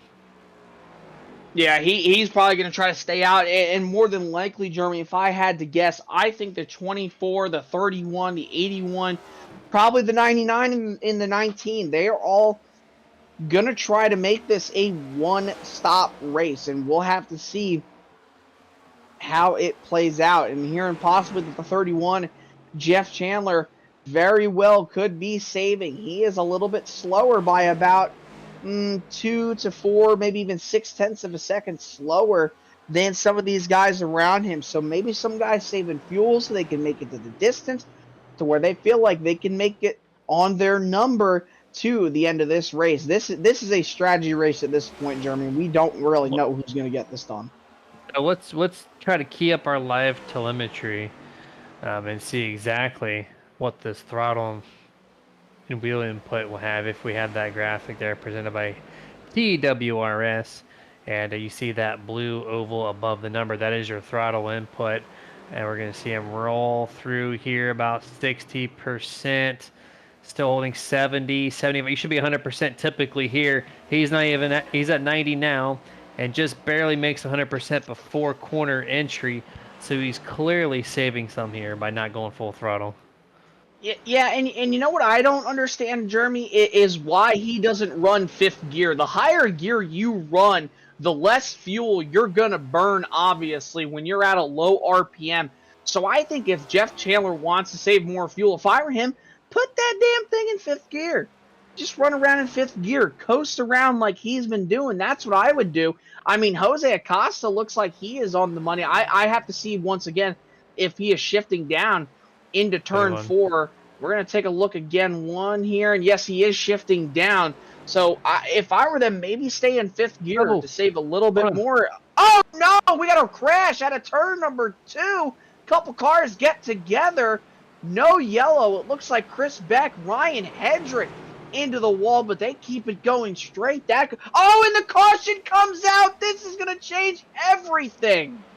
31, Jeff Chandler well underneath the pit road wall, so he is safe to take the tires and resume as potentially a race leader. We'll have to find out. But I don't know where the caution came from. We saw the wreck off of turn 2. They got it going straight, and then the caution flew way further out. We're going to see the 4 and the 8 here. They're going to tangle. They're going to go really slow, and right here, this is where the caution. Okay, we didn't see this part of the wreck. So those two tangled up on the further end of the backstretch wall, that being Chad Lang and Ben Tracy. And since he was reversed around the track at corner entry, iRacing threw out the first caution flag this evening that's not stage break related. So yeah, we're going to have to see how this cycles through right now. Top 6 are all on the lead lap, 7th on back, 1 lap down or more. So a lot of people got caught in a weird predicament right now. Yeah, you see Jose Acosta, Nathan Bigart, Richie Coy, Grijalva, Grassi, all coming down very spread out, catching up to the pace car. I think that this is probably going to benefit Jeff Chandler and Jamie Knopp the most if I had to guess. But remember, I believe if I'm looking at the pit stops right now, James Wallace too, also another one. Danny LaFleur pitted at the right time too. This is going to benefit these guys all a lot here. As long as they weren't trapped a lap down, they very well could be your race leaders. Yeah, absolutely here. Since the 24 had to come down and Jeff Chandler already pitted, I think Chandler might resume that or the 81, depending on how everything cycles through here when everybody else comes down pit road. So there's definitely going to be a change in power when it comes to first place. I just don't know who exactly it's going to be at the moment. But it looks like based off the cars behind the pace car, the first person in line to resume would be that number 31, at least out of the championship for sure. And yeah, as you said, this is changing everything up here. As we're going to kick it over to a real quick picture-in-picture break. Be back shortly before the drop of the green flag.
And back to full coverage here as the pace car is going to come down pit road this time, signaling that these guys will be going green flag, resuming this race on lap 143. The 24 Jose Costa out of all that does still end up as your race leader. Nathan Bigart second place. Richie Coy moves up to third. Joseph Grijalva in fourth. Wayne Grassi fifth. James Wallace sixth. And back to eighth place was your second place car, Jeff Chandler. So he's got some work to do to get back to the 19 here. Green flag is out. The number 24, Jose Acosta, gets a great restart this time over the 81. A little more formal through the dogleg section here. top 4 or 5 are going to go single file, but they're still racing on back from 10th. Yeah, some great battling back here, obviously, throughout the race, or the rest of the field there. You see some 3-wide action. There is Ryan Hedrick. Oh, and a big shot to the number 9 machine of Colby Mice from the 99 of Danny LaFleur, and Jeff Chandler trying to figure out for a way to get around him. And here we go to the bottom. This is for the battle for the 2nd position in the championship. Knopp to the inside of the 31. Chandler with a bumper to the 9 and a 1. Contact from multiple guys here this past lap or so. And after all that, looks like they're all going to go single file for the most part, going through turns 3 and 4 this time. The 31's going to shoot to the outside of Colby Mice, going to utilize that 3rd lane, which we have not seen too many drivers do at this point. Mice is going to cut down through the dogleg, not going to get the advantage he was hoping, as Jeff Chandler's going to make this pass happen on the 2nd groove. Yeah, great move by Chandler to go up to the outside right there, be able to clear him, and now he's got to worry about Jamie Knopp trying to get to him right here. So out of turn 2 into 3, he has to get away from him. Now he's got to worry about also the 99, the 67, the 47 guys in front of him. He hasn't really raced around all night long. He's going to have to be careful. Also wanted to mention, too, we were talking about our 4th place person in the Final 4, the 23 Brody Hanna. He got passed by the 47 and the 33. They were ahead of him for the Lucky Dog spot, but they were both technically involved in that crash on the back straightaway, so that negated any type of wave around. And so the 23 was able to get his lap back, virtue of that being the first person not with an incident count. So all 4 of our championship 4 are back on the lead lap. Last place Brody Hanna on that is 12th place, 4 seconds back already from the race leader Jose Acosta. Richie Coy still remains 3rd. Jeff Chandler still sits in 8th. Yeah, and again, you know, Richie Coy, we thought he was kind of fading beforehand, and that caution played right into his wheelhouse. Now finds himself 3rd, just trying to maintain, keep himself cool, calm, collective. Remember, doesn't need to win this race, just needs to finish ahead of Chandler, Knopp, and Hanna. And with them all battling with guys they haven't really battled all race long, that obviously plays a huge factor for them. And Richie Coy is at a huge benefit right now, running 3rd around guys he's been racing against all night long, really. And also guys who are equal speed compared to Jeff Chandler and Jamie Knopp, who are battling guys who probably aren't as fast as them. So they think they can be faster than them. They think they can get around them, but they have to be patient. And I could tell Jeff Chandler getting a little antsy riding behind Wallace and the 99 of that would be Daniel LaFleur in the 99 machine. Yeah, I think it goes 50-50 on this. Maybe Doyle Lawrence can key in, but if you keep your eye off the laps remaining count and just focus on what's in front of you right now, you know green flag pit stops are no more. So you're just racing out here to the finish. So at least you're going to try to without even thinking about a caution flying. That being said, you're going to get a little antsy saying, hey guys, why don't you move? I need to get past. But the same token, we know Jeff Chandler has one of the best long run cars in comparison to the other 3 competitors he has for the championship. So if he kind of just sits in place and can do it one position here, one position there, like this time Danny LaFleur, he actually, over the radio chat, waved around the 31. So Jeff Chandler's going to pick up that spot over Danny LaFleur, at least off of turn 3 and 4. But if he continues to get that one car here, one car there, we know he's got the car, the speed to catch that 19. Yeah, I think Richie Coy is going to be in big trouble here, Jeremy. If this 31 machine can probably get past the 7 of Wayne Grassi. I think that now that Jeff has passed all that not lap traffic, but all that slower traffic, rather, he's going to have an easier time catching up to Richie Coy. I mean, he has a 7 in front of him, yes. But with that being said, it's not nearly as tightly packed like he has the guys behind him. So he has a little bit more cleaner air, rather. So once he gets past his 7, I think this 31 is going to be a big threat for this 19. Yeah, we'll keep our eyes on the time difference between the two. Right now, they're separated by 2.3 seconds last lap by, but that was with Jeff Chandler behind a bunch of cars. Now, minus the number 7, he's got fresh air on that nose, so this will definitely help in this case. And I think I just heard Wayne Grouse on the radio wave the 31 around. So he's going to take the long way around the dog leg. Jeff Chandler's going to cut it, get to the inside. He gives him the thank you. So the 31 now has clean air on the nose of that Chevrolet. Oh, yeah. And now if you're the Timbers, and here he goes to the inside of this 81 machine. That's one more car that puts him, or that's one more car that he's going to put between him and the 31. So the more cars between him and Chandler, the better chance that Richie Coy has to either pull away or at least maintain that gap. Jeff Chandler gained about 3/10 that last lap. 2 seconds separate the 19 and the 31, as we're going to be coming up to 45 to go at the line. Yeah, and with 45 laps to go, you think Richie Coy probably wants front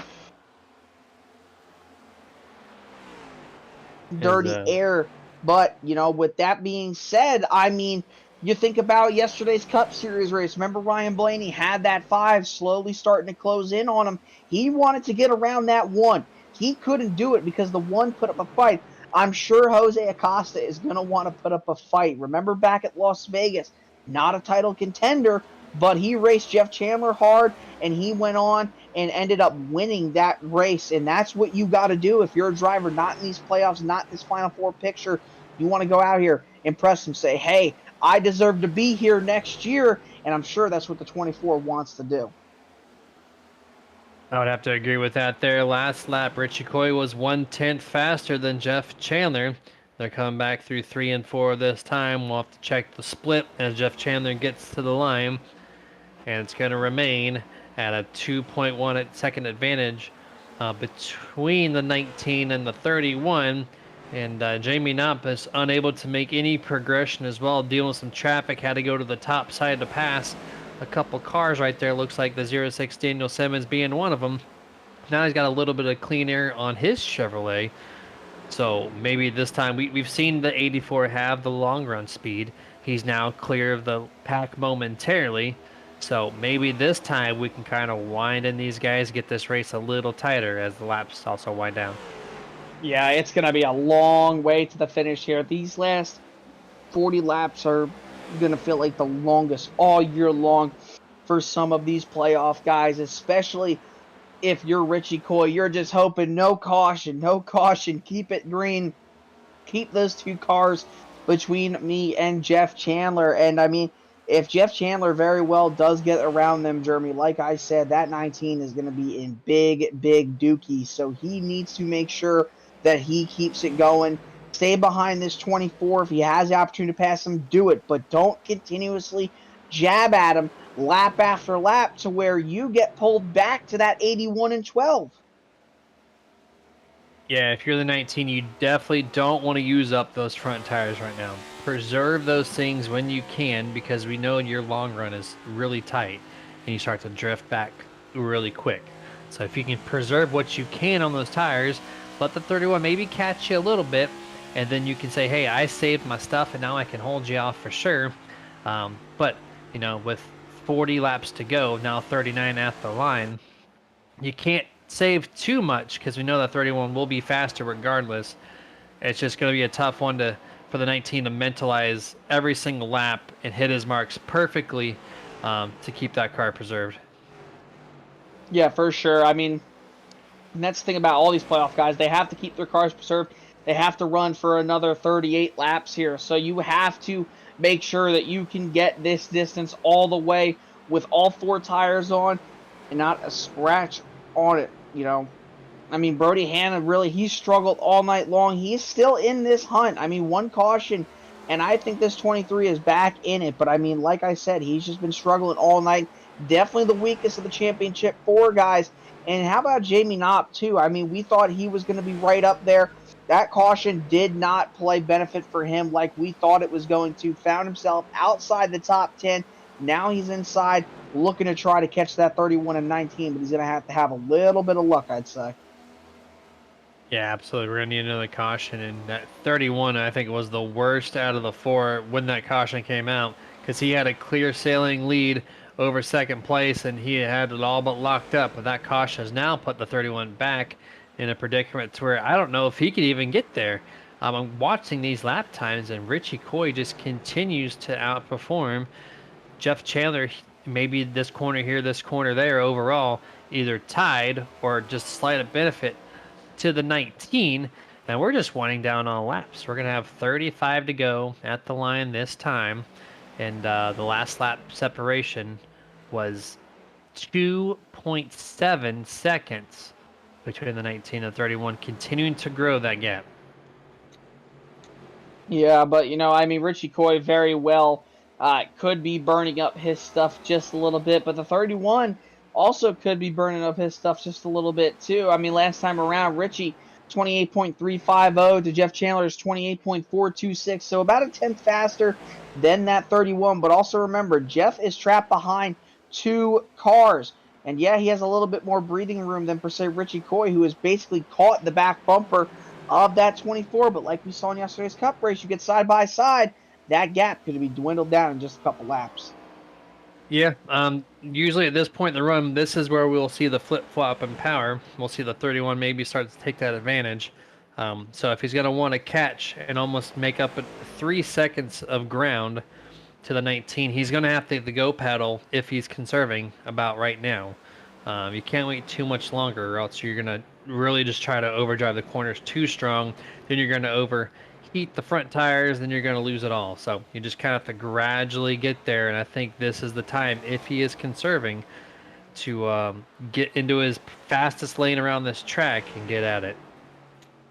Yeah, for sure. No doubt about it. He's going to have to go, but he's also going to have to make sure that he keeps the tires on it, like we said. I really do think here, Jeremy, I think this 31 machine is going to need a late race yellow if he's going to want to catch that 19 machine. Yeah. At this point, I'm going to have to agree. The separation right now, 3.1 seconds. So the 31 continues to drop back. 10 laps ago, he was almost a second closer to the 19. So it's just further and further increasing. Jamie Knob not really doing anything. He's actually dropped back from the 31 as well. So right now they're staggered second place, 8th to 9th. And then, of course, Jeff Chandler in 5th. Brody and Jamie themselves are within 1 second. So that battle may, potentially get closer and closer. But as far as these top 2 into 3rd place in the championship 4, there's just too much of a gap, I think, to recover at this point, unless that race yellow comes out, which very well could. Yeah, very well could, for sure. I mean, I'm not too sure, like I said, if this 31 can catch this number 19 machine. I mean, this is the thing about this championship race, and it happens every year, is usually that one guy who's out front is the favorite, like Richie Coy is right now. But one single slip by somebody to cause a late race yellow, this entire race changes. You have guys who will stay out. You have guys who will pit. We just don't know what's going to happen. Again, all we can really say right now is that this 19 is doing a great job. He's got a great gap back to that 31 machine. Just needs to hang on for a handful more laps. Do a shout out to one of our partners here at the Nerditudes, iRacing, iFlag, the official flagging partner for the Nerditudes. It is the standard in iRacing when it comes to open source race marshalling lightboard system, with a 64 LED matrix display that gives you all the notifications iRacing has to offer, which I do believe is right around 30 of them. So if you got a car low, car high, if you got the meatball, if you got the leader coming up on you, you're getting the blue with the yellow line, doesn't matter. This awesome customly made. Oh, the 31 Jeff Chandler just hit the wall. I do apologize on that. So he hit the wall really hard there off turn 2X. This might hinder him even more. But to finish up the iRacing iFlag read, it comes at a great price for a custom 3D printed unit, fully made for you, no matter what you need with it, and it has different accessories to go along with it. And if you want to check that out to complete your sim rig, head over to iRacingIFlag.com. Use promo code SUPERNERD for 15% off. Some heavy contact for Jeff Chandler, I believe, to that outside wall. He got past by Daniel LaFleur going into turn number 3 right there. So, I mean, this 31 machine, I think at this point, Jeremy, is almost 101% going to need a yellow now. And I don't know if there's any damage to the right side of that 31. But again, we've talked about it all season long, Jeremy. The outside of that car could be all right. It's the inside is what you got to worry about. Yeah, we were 10 laps ago talking about him being 3 seconds back. He's now 4.5 back. 4.5 seconds from Richie Coy. And we have 25 laps to go.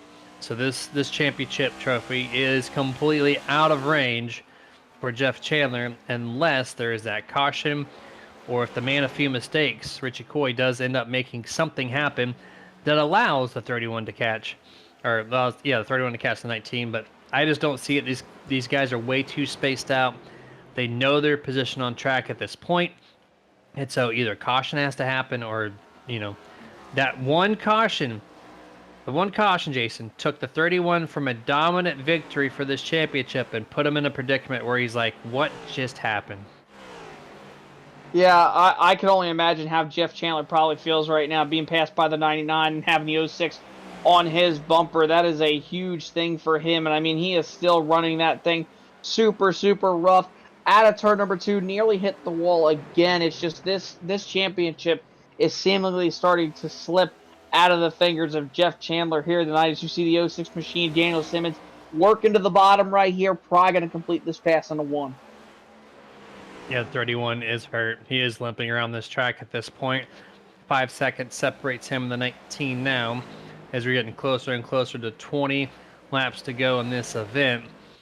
And people are just passing Jeff Chandler like they're sitting still right now. And this is still, even though he's got the damage, Jamie Knopp is still 3 seconds back of Jeff, so that hasn't changed. And Brody Hanna has fallen off pace. He was within 1 second of Jamie Knopp. Now he's 2.5 back, close to 3. So the 23, he's lost his front grip. He's tight once more. So as it sits right now, there is a huge amount of space between each and every single driver in this Final Four. Oh, yeah, no doubt about it. And obviously for Richie Coy, these last 20 laps are going to feel just as long as for him as it did for me on Sunday with Blaney leading the championship for. So, I mean, if you're Richie Coy, you're just hoping, like I said, no yellows, no yellows. Just get this thing all the way down to the wire. No yellows. Obviously, there's some scattered lap cars right now, but let's take a look here at the iRacing iFlag track map.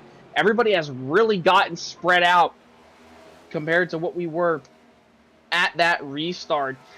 So it doesn't look like there's a whole lot of opportunity for some sort of yellow. I think if you're going to see one probably happen, it would come from that pack that's probably just crossing the line out of the dogleg right now. These guys are in a little bit of a bundle right here, and that pack is all led by Final Four driver Brody Hanna. You see Chad Lang back there, Lane Allen in that number 14. Also, shout out to Chad Lang, by the way, for supporting that beautiful number 4 Forever Budweiser Anheuser-Busch machine. Obviously, Kevin Harvick capped off a career, a legendary Hall of Fame worthy career yesterday at Phoenix. Man, 60 wins. What a driver, and Chad Lang has been paying tribute to a lot of Harvick schemes this year. Great to see him supporting that number 4 machine. Yeah, 100% there. The only red flag I put on the 20 or the 4 of Kevin Harvick was when he was in the 29. He beat Mark Martin at the Daytona 500, and he couldn't have not just given that one up, I guess. But that's the only thing I'm like, about the number 4 Kevin Harvick. But overall, yeah, excellent career. I love to see the paint schemes. It's not the first time, and it's probably not the last time I'm going to see that through the remainder of 2023. Throughout anywhere where you race on the iRacing platform. Everyone, even if you don't like him, you respect the man, you respect what he's done in the sport. And he had a great jump start, from a tragic event in 2001, and he did not make anything less than a superb effort to run 22 years in the Cup Series. And I see Doyle Lawrence on the YouTube chat saying that caution really screwed Jeff, and yeah, there's no better way to say that, Doyle.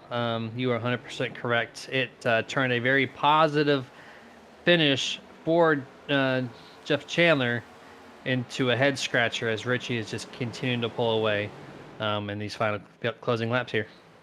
Yeah, and we're coming up to 15 laps to go this time. James Wallace just got around Jamie Knopf for position. That was the battle going on for 8th. And this is a guy, too, we talked about. The first race I called here at Phoenix was the first race that I called with you guys here.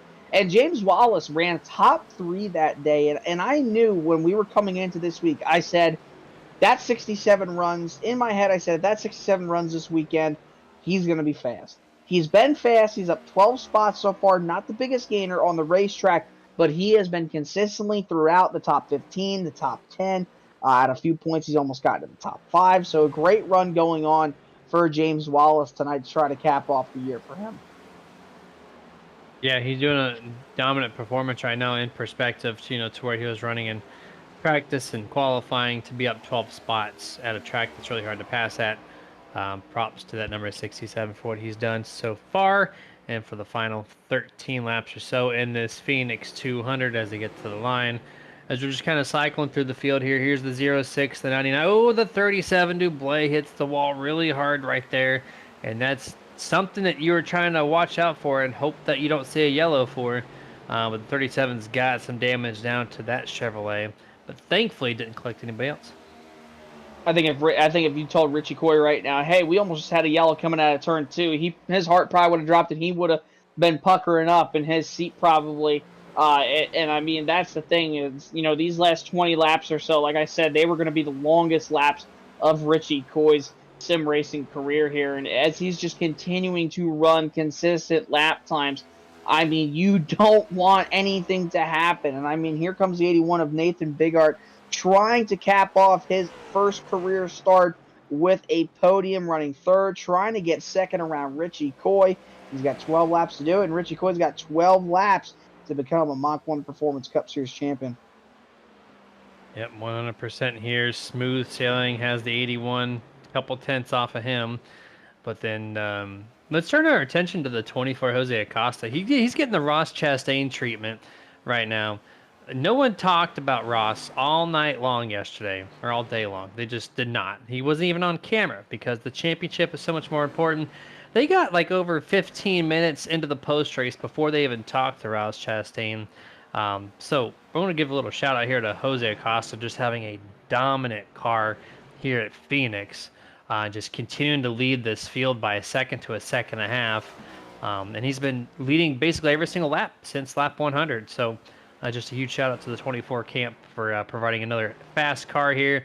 It's going to make him a multi-time winner in the FTSR Mach-1 Performance Cup Series. Yeah, and that would be so awesome to see Jose Acosta do this. I mean, just a driver from when he came on the scene was just so fast. I mean, how fast he's been here since he came on the scene has been absolutely insane. If you're the driver of that number 24 machine, I mean, wins at Vegas, gets that first career victory, obviously, and that was a huge deal for him. You look at all of his starts. Ever since he started back at Watkins Glen, he's only finished outside the top 10, or rather the top 5, 3 times out of his 10 starts in his career. You look back to Martinsville, second. Homestead, second. Vegas, W. Charlotte, second. He has an average finish of basically 1.5 from the last 4 races. So Jose Acosta trying to be that guy to end on a super high note here in 2023. Just those last 2 laps, he's gained basically a half a second over second place. So he's just continuing to pull with 7 laps remaining in this Phoenix 200. Richie Coy has fallen back to 3 seconds behind at 24, but that's no problem because he has no pressure from behind. Jeff Chandler, 9 seconds back from the 19. Second car, that car continues to just fall back. And so you see the group of cars behind him. That's the only chance, I think, for any sorts of caution if you're going to have one. But they're just so spaced out there, Jason. I just don't see anything happening. Yeah, I just don't see anything happening either, obviously. I mean, like I said, One caution, and this championship gets flipped upside down, and we very well could see that. I mean, we've seen some crazy things happen here this season, but it looks like this very well could be all Richie Coy's championship. And for Brody Hanna, this was a huge night, obviously. Just has not gone his way at all. At least for his sake, Fury Motorsports will be holding the championship for 2023. So for the team effort, I'm sure he'll be excited for Richie to claim the trophy here in 5 laps. But outside of that, the driving performance side, just not the night he was looking for. And I don't know if it was just a difference in setup this time like they usually have, or if it was just, track versus driver. But either way, they're going to come out with some type of victory for that team at Fury Motorsports here in the next 3 laps.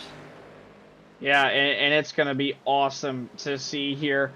3 more laps, and Richie Coy is going to be a FTSR Mach-1 Performance champion. It's just been such a season for the Haskell, New Jersey native, obviously between real racing and sim racing. Getting the deal with Martin Sports, obviously, being signed on as a Martin Sports driver. I mean, he's been doing such a great job this season.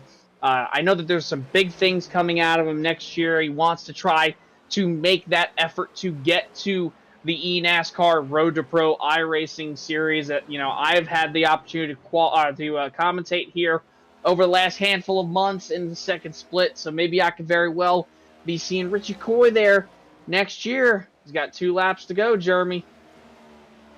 That'd be awesome to see for sure. And only 2024 will tell that story as he's going around turns 1 and 2 here for the second final time. Gonna head off to turn number 3 and 4. Got a slow 47 Ryan Hedrick in front of him, giving plenty of space to everyone that does go around. And so here we are. White flag is out. 1 lap to go. Sponsored by absolutely nobody, of course. Jose Acosta has the 0.2.3 over Nathan Bigart in the 81, who is having his FTSR debut, but is going to fall 1 spot short from his qualifying spot, as the Martin Sports winning moment belongs to the number 24 Jose Acosta for having just a dominant performance. And here comes Richie Coy at the line to claim his championship here. Congratulations, Richie Coy, 2023 Mach-1 Performance Cup Series champion. Congratulations to Jose Acosta for obviously pulling the Ross Chastain move from yesterday, being able to take it to the house, get that win. But Richie Coy, what a drive by this number 19 machine. Kept in it, got that caution, benefited him, and here he is, our 2023 champion. I love this because at the end of the season, we see 2 cars do burnouts, and here's Jose and Richie both gonna burn it down as Joseph Grijalva thinks he's Ryan Blaney there for a moment, crosses the start-finish line around those guys. And here we are, burnouts well underway for the number 24 as he's gonna not hit the wall, thank you. And then here's Richie Coy and his teammate, team owner, Brody Hanna, doing a little handshake there. Driver door to driver door. They say their hellos, goodbyes, and now Richie doing his very famous Polish lap here around Phoenix International Raceway. And as they are celebrating, we're going to go over the unofficial results here for tonight's Phoenix 200.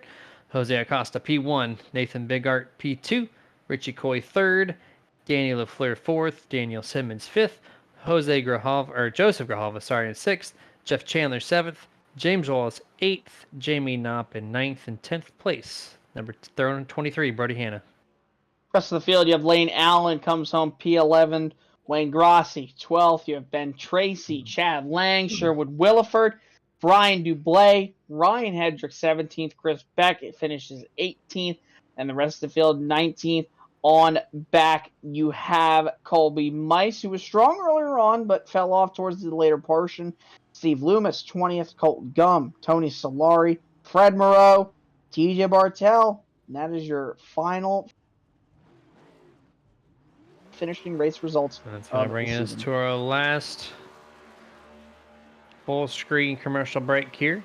And Richie is finally getting to the burnouts here. We're going to be back momentarily to the final three, plus get a little word in with Richie Coy for his championship. We'll be right back.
And welcome everyone back to Nerd TV as we kind of kick off our Martin Sports post-race show by talking to second place first. We're going to save our interview with Richie Coy for last. And we have Nate Bigart here in the channel. Nate, welcome to FTSR and congratulations on a runner-up race here this evening.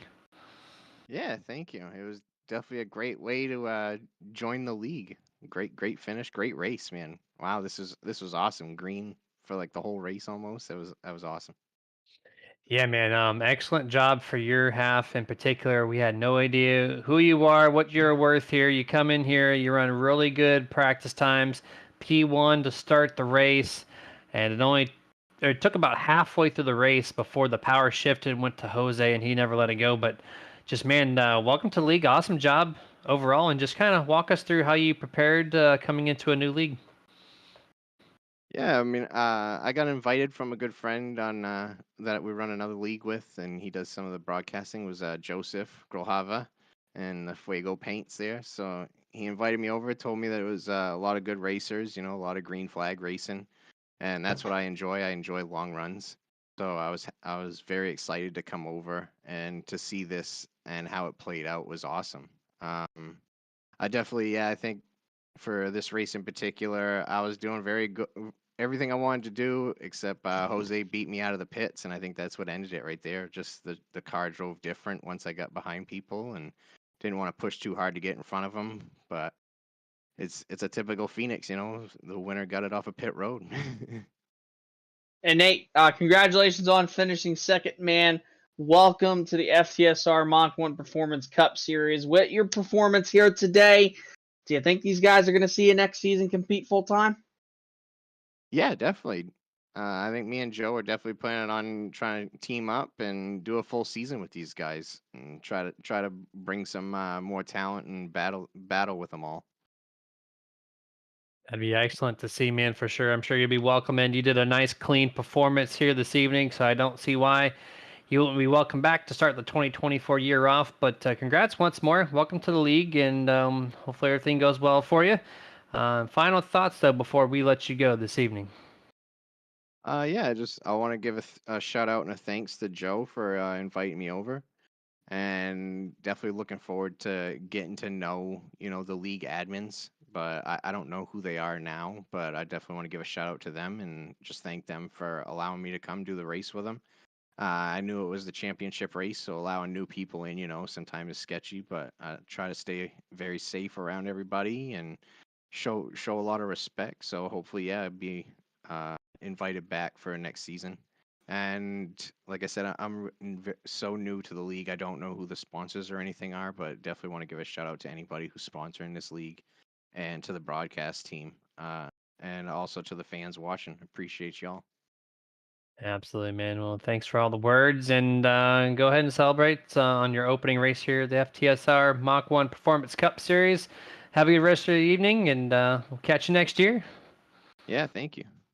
Yes, sir.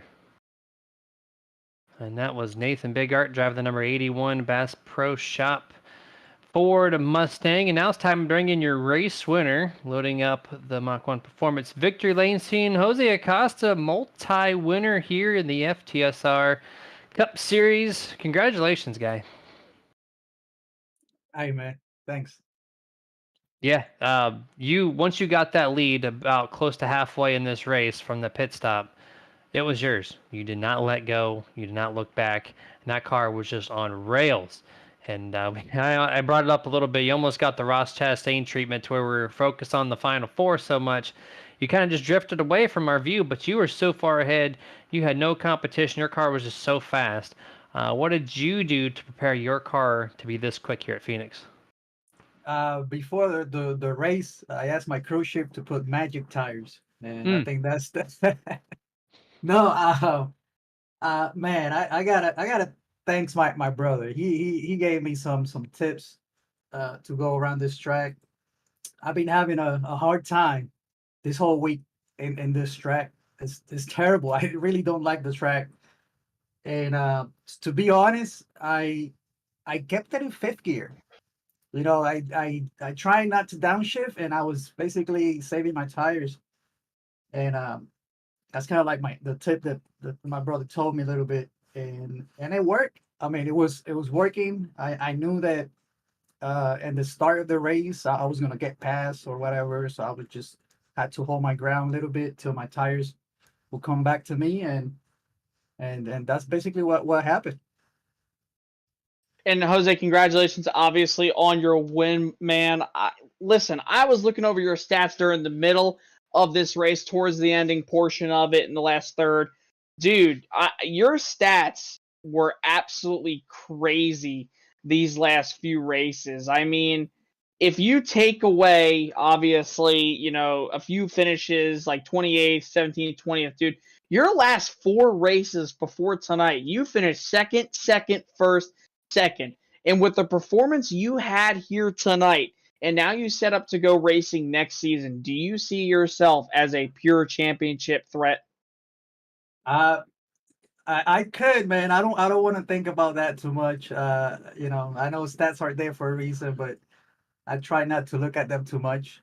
But definitely, I mean, this win is gonna help me, get me motivated for next year. Yeah, for sure. But yeah, I try not to look at none of that, so I don't get distracted with other things. I just want to, get to race day and trying to pass some cards. Well, I mean, if you're doing what you're doing in qualifying and practice, you don't have to pass too many cars, I guess, unless you're putting them a lap down, because you're just running some crazy lap times in comparison to the competition you have here. And man, yeah, you have all the tools for you. Hopefully, next year is a great year for you. But congrats once more on the victory. And final thoughts before we let you go. Well, I just want to give it a big thanks to the league for having me. You guys always do a great job on the booth and broadcasting. Um, to the wolfpackcrew.com, ISI Elite Training. And I want to give a shout out to my diehard fan, which is my kids. Basically, they watch the race. They have fun when they watching the race, and they actually have more fun when that wins, right? And I want to say that I love them. To JJ, Lely, and Hosian, I love them all. Um, and that's it. Thank you, man. Well, congrats once more, and go ahead and have some fun. You got off season here, and then cup season in about 3 to 4 months from now. So go ahead and just enjoy the time and catch you next year. Thank you. Yes, sir. Bye. As the kid snuck in there at the last second, that was Jose Acosta, winner of tonight's Phoenix 200. And now it's time to load up the victory lane scene for the second time, because we have our 2023 FTSR Mach-1 Performance Cup Series champion, Richie Coy. Congratulations. What's up, nerds? Thank you. Hey man, that car was the second or third fastest out of the final four all race long, and then this yellow flag came out and kind of flip-flopped everything. So, I know your car was running pretty tight earlier in that run. What do you think was the difference to get your 19 faster than that 31? Clean air and that caution. We made some changes in the pits all night long, trying to get the car to drive a little better, and I guess we hit it on that last on the caution. Plus being up front, being behind the being third there in clean air with Jeff having to come up. I think he burned a lot of his tires off trying to come through the pack there, and then yeah, car was a rocket there at the last segment when it needed to be. And Richie, congratulations, man, on the championship here this year. And man, you started off when I first started calling races over here, man, right out of the gate, fast every single week, not a doubt about it. Always knew that you had what it took to probably come here, be the champion, and look at you, you did it, man. And now obviously you head into 2024. You have this off season. I'm sure you're still going to be on the sim.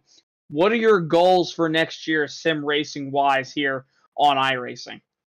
Well, we're gonna enjoy the championship over the off season. That's for sure. We're gonna have some fun in the off season with some different style racing and stuff. And then next year, I'd like to kind of step it up a little bit. I'm actually gonna start reaching out and seeing if I can't get some actual real life marketing partners, so that when I get paint jobs done for the cars during the season, they have some real life sponsorship on there that I can actually start working with some real companies and actually do some some marketing for them on the sim. We know we do broadcasts every week. I'm racing 3 to 4 nights a week, and right now I got Martin Sports. I got to thank them for coming on board for me this year, and I'm looking to hopefully add to that list. Yeah, absolutely, man. That'd be awesome if you could further your virtual career here on the iRacing platform. No doubt about it. You're well deserving, of course.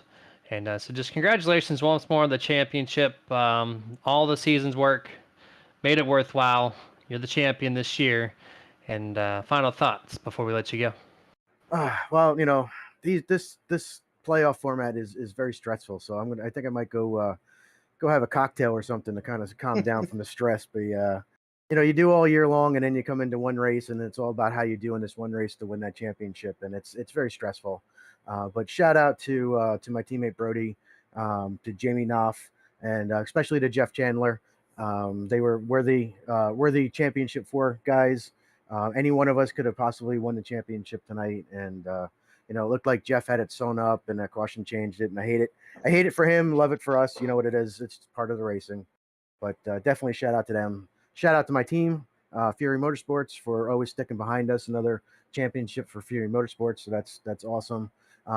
Shout out to Tony's mom and dad for watching all season long and becoming race fans and Nerdy 2 fans and Full Throttle Sim Racing fans. And thanks, of course, to the nerds for being with us all year long. Yes, sir. Appreciate all the kind words. And go on and celebrate, man. Enjoy that cocktail, whatever you decide to celebrate with. You've well earned it. So we will catch you next year. All right, guys. I appreciate it. Thanks so much. Yes, sir. And that was your champion for the 2023 Cup Series, Richie Coy. And Jason, we came into this thing not knowing who was going to be the favorite. The fastest all year seemed to be the one to pull away at the end. Yeah, man. I mean, just like that, another sim racing championship league done. The end. That was all she wrote. And I mean, and it was really fun for Richie Coy, obviously, to see him be able to perform all season year long and be able to come here and perform at the right time. He had that caution late in the going, and it was really fun to see him win, obviously. So congratulations to Richie, and just such a stellar job by all these competitors all year long. They gave us one hell of a show, week in, week out. Battling the crap out of each other. And giving us some memories for sure up here in the booth. Yeah, 100%. I'd like to thank our producer, Dustin Loxton. I don't know if he has a camera on this evening, but you see his name just to the right-hand side of Jason. Been doing all the cam work for all of 2023 on the FTSR side. So just a huge shout out and thank you for everything you do for the Nerd Company, and hopefully 2024 is going to be just as good, if not much better, which I know things are in store for a much better 2024. But huge shout out to you, and then we're going to shout out all of our partners one last time, which are going to have on your right-hand side of your screen at this time. First and foremost, I'd like to thank the League FTSR. This is the end of our coverage for 2023. So just want to give you a huge shout out. Thank you for letting us do this all year this year. It was a blast, and looking forward to the future as well. So if you're looking to be a part of this racing, head yourself over to FTSR.net and get yourself registered. They have a couple free off-season stuff with the Gen 4 cars on Mondays, and I think they're doing a 2023D session for the Sim Racing Points Truck Series. It costs nothing to sign up. Just go in there and have some fun during the off-season. Again, that's FTSR.net. And we got Mach-1 Performance, the Cup Series sponsor. Race car fabrication shop that's produced champions and winners of all sorts of racing divisions. Find them at Facebook at facebook.com/Mach-1 Performance. Sim Racing Points, your all-inclusive league points management system that allows you to completely track your league stats and more with a simple upload of the race export. Find them at simracingpoints.com. Martin Sports, top quality apparel to make you look stylish and feel comfortable. See their whole apparel lineup at martinsports.gg. iRacing iFlag, get your notifications just a fraction of the second faster without ever leaving your focus from the racing action, and you can do so by going to iRacingIFlag.com. Butt Kicker, the ultimate feel from the race car into your sim seat with their haptic response system. So get over to thebuttkicker.com and check out their product lineup today. Team Watson Racing setups, quality, professionally built for all your asphalt oval needs. Find them at teamwatsonracing.com. Dusty Pete's Gifts and Collectibles, hobby shop with a whole lot more. So if collecting is the game, Dusty Pete's is the name, and find them at dustypete's.com. And lastly, Roasted Gems Coffee, premium coffee beans roasted just for you. Start your day the right way with coffee from Roasted Gems. All right, guys, that is it for us here tonight. So we have one more event this week. It's going to be tomorrow night for the RSR Next Gen Cup Series. They're going to tackle Auto Club for their second to final race of their 2023 year season. So we'll catch you tomorrow. Until then, stay safe. Get your nerd on.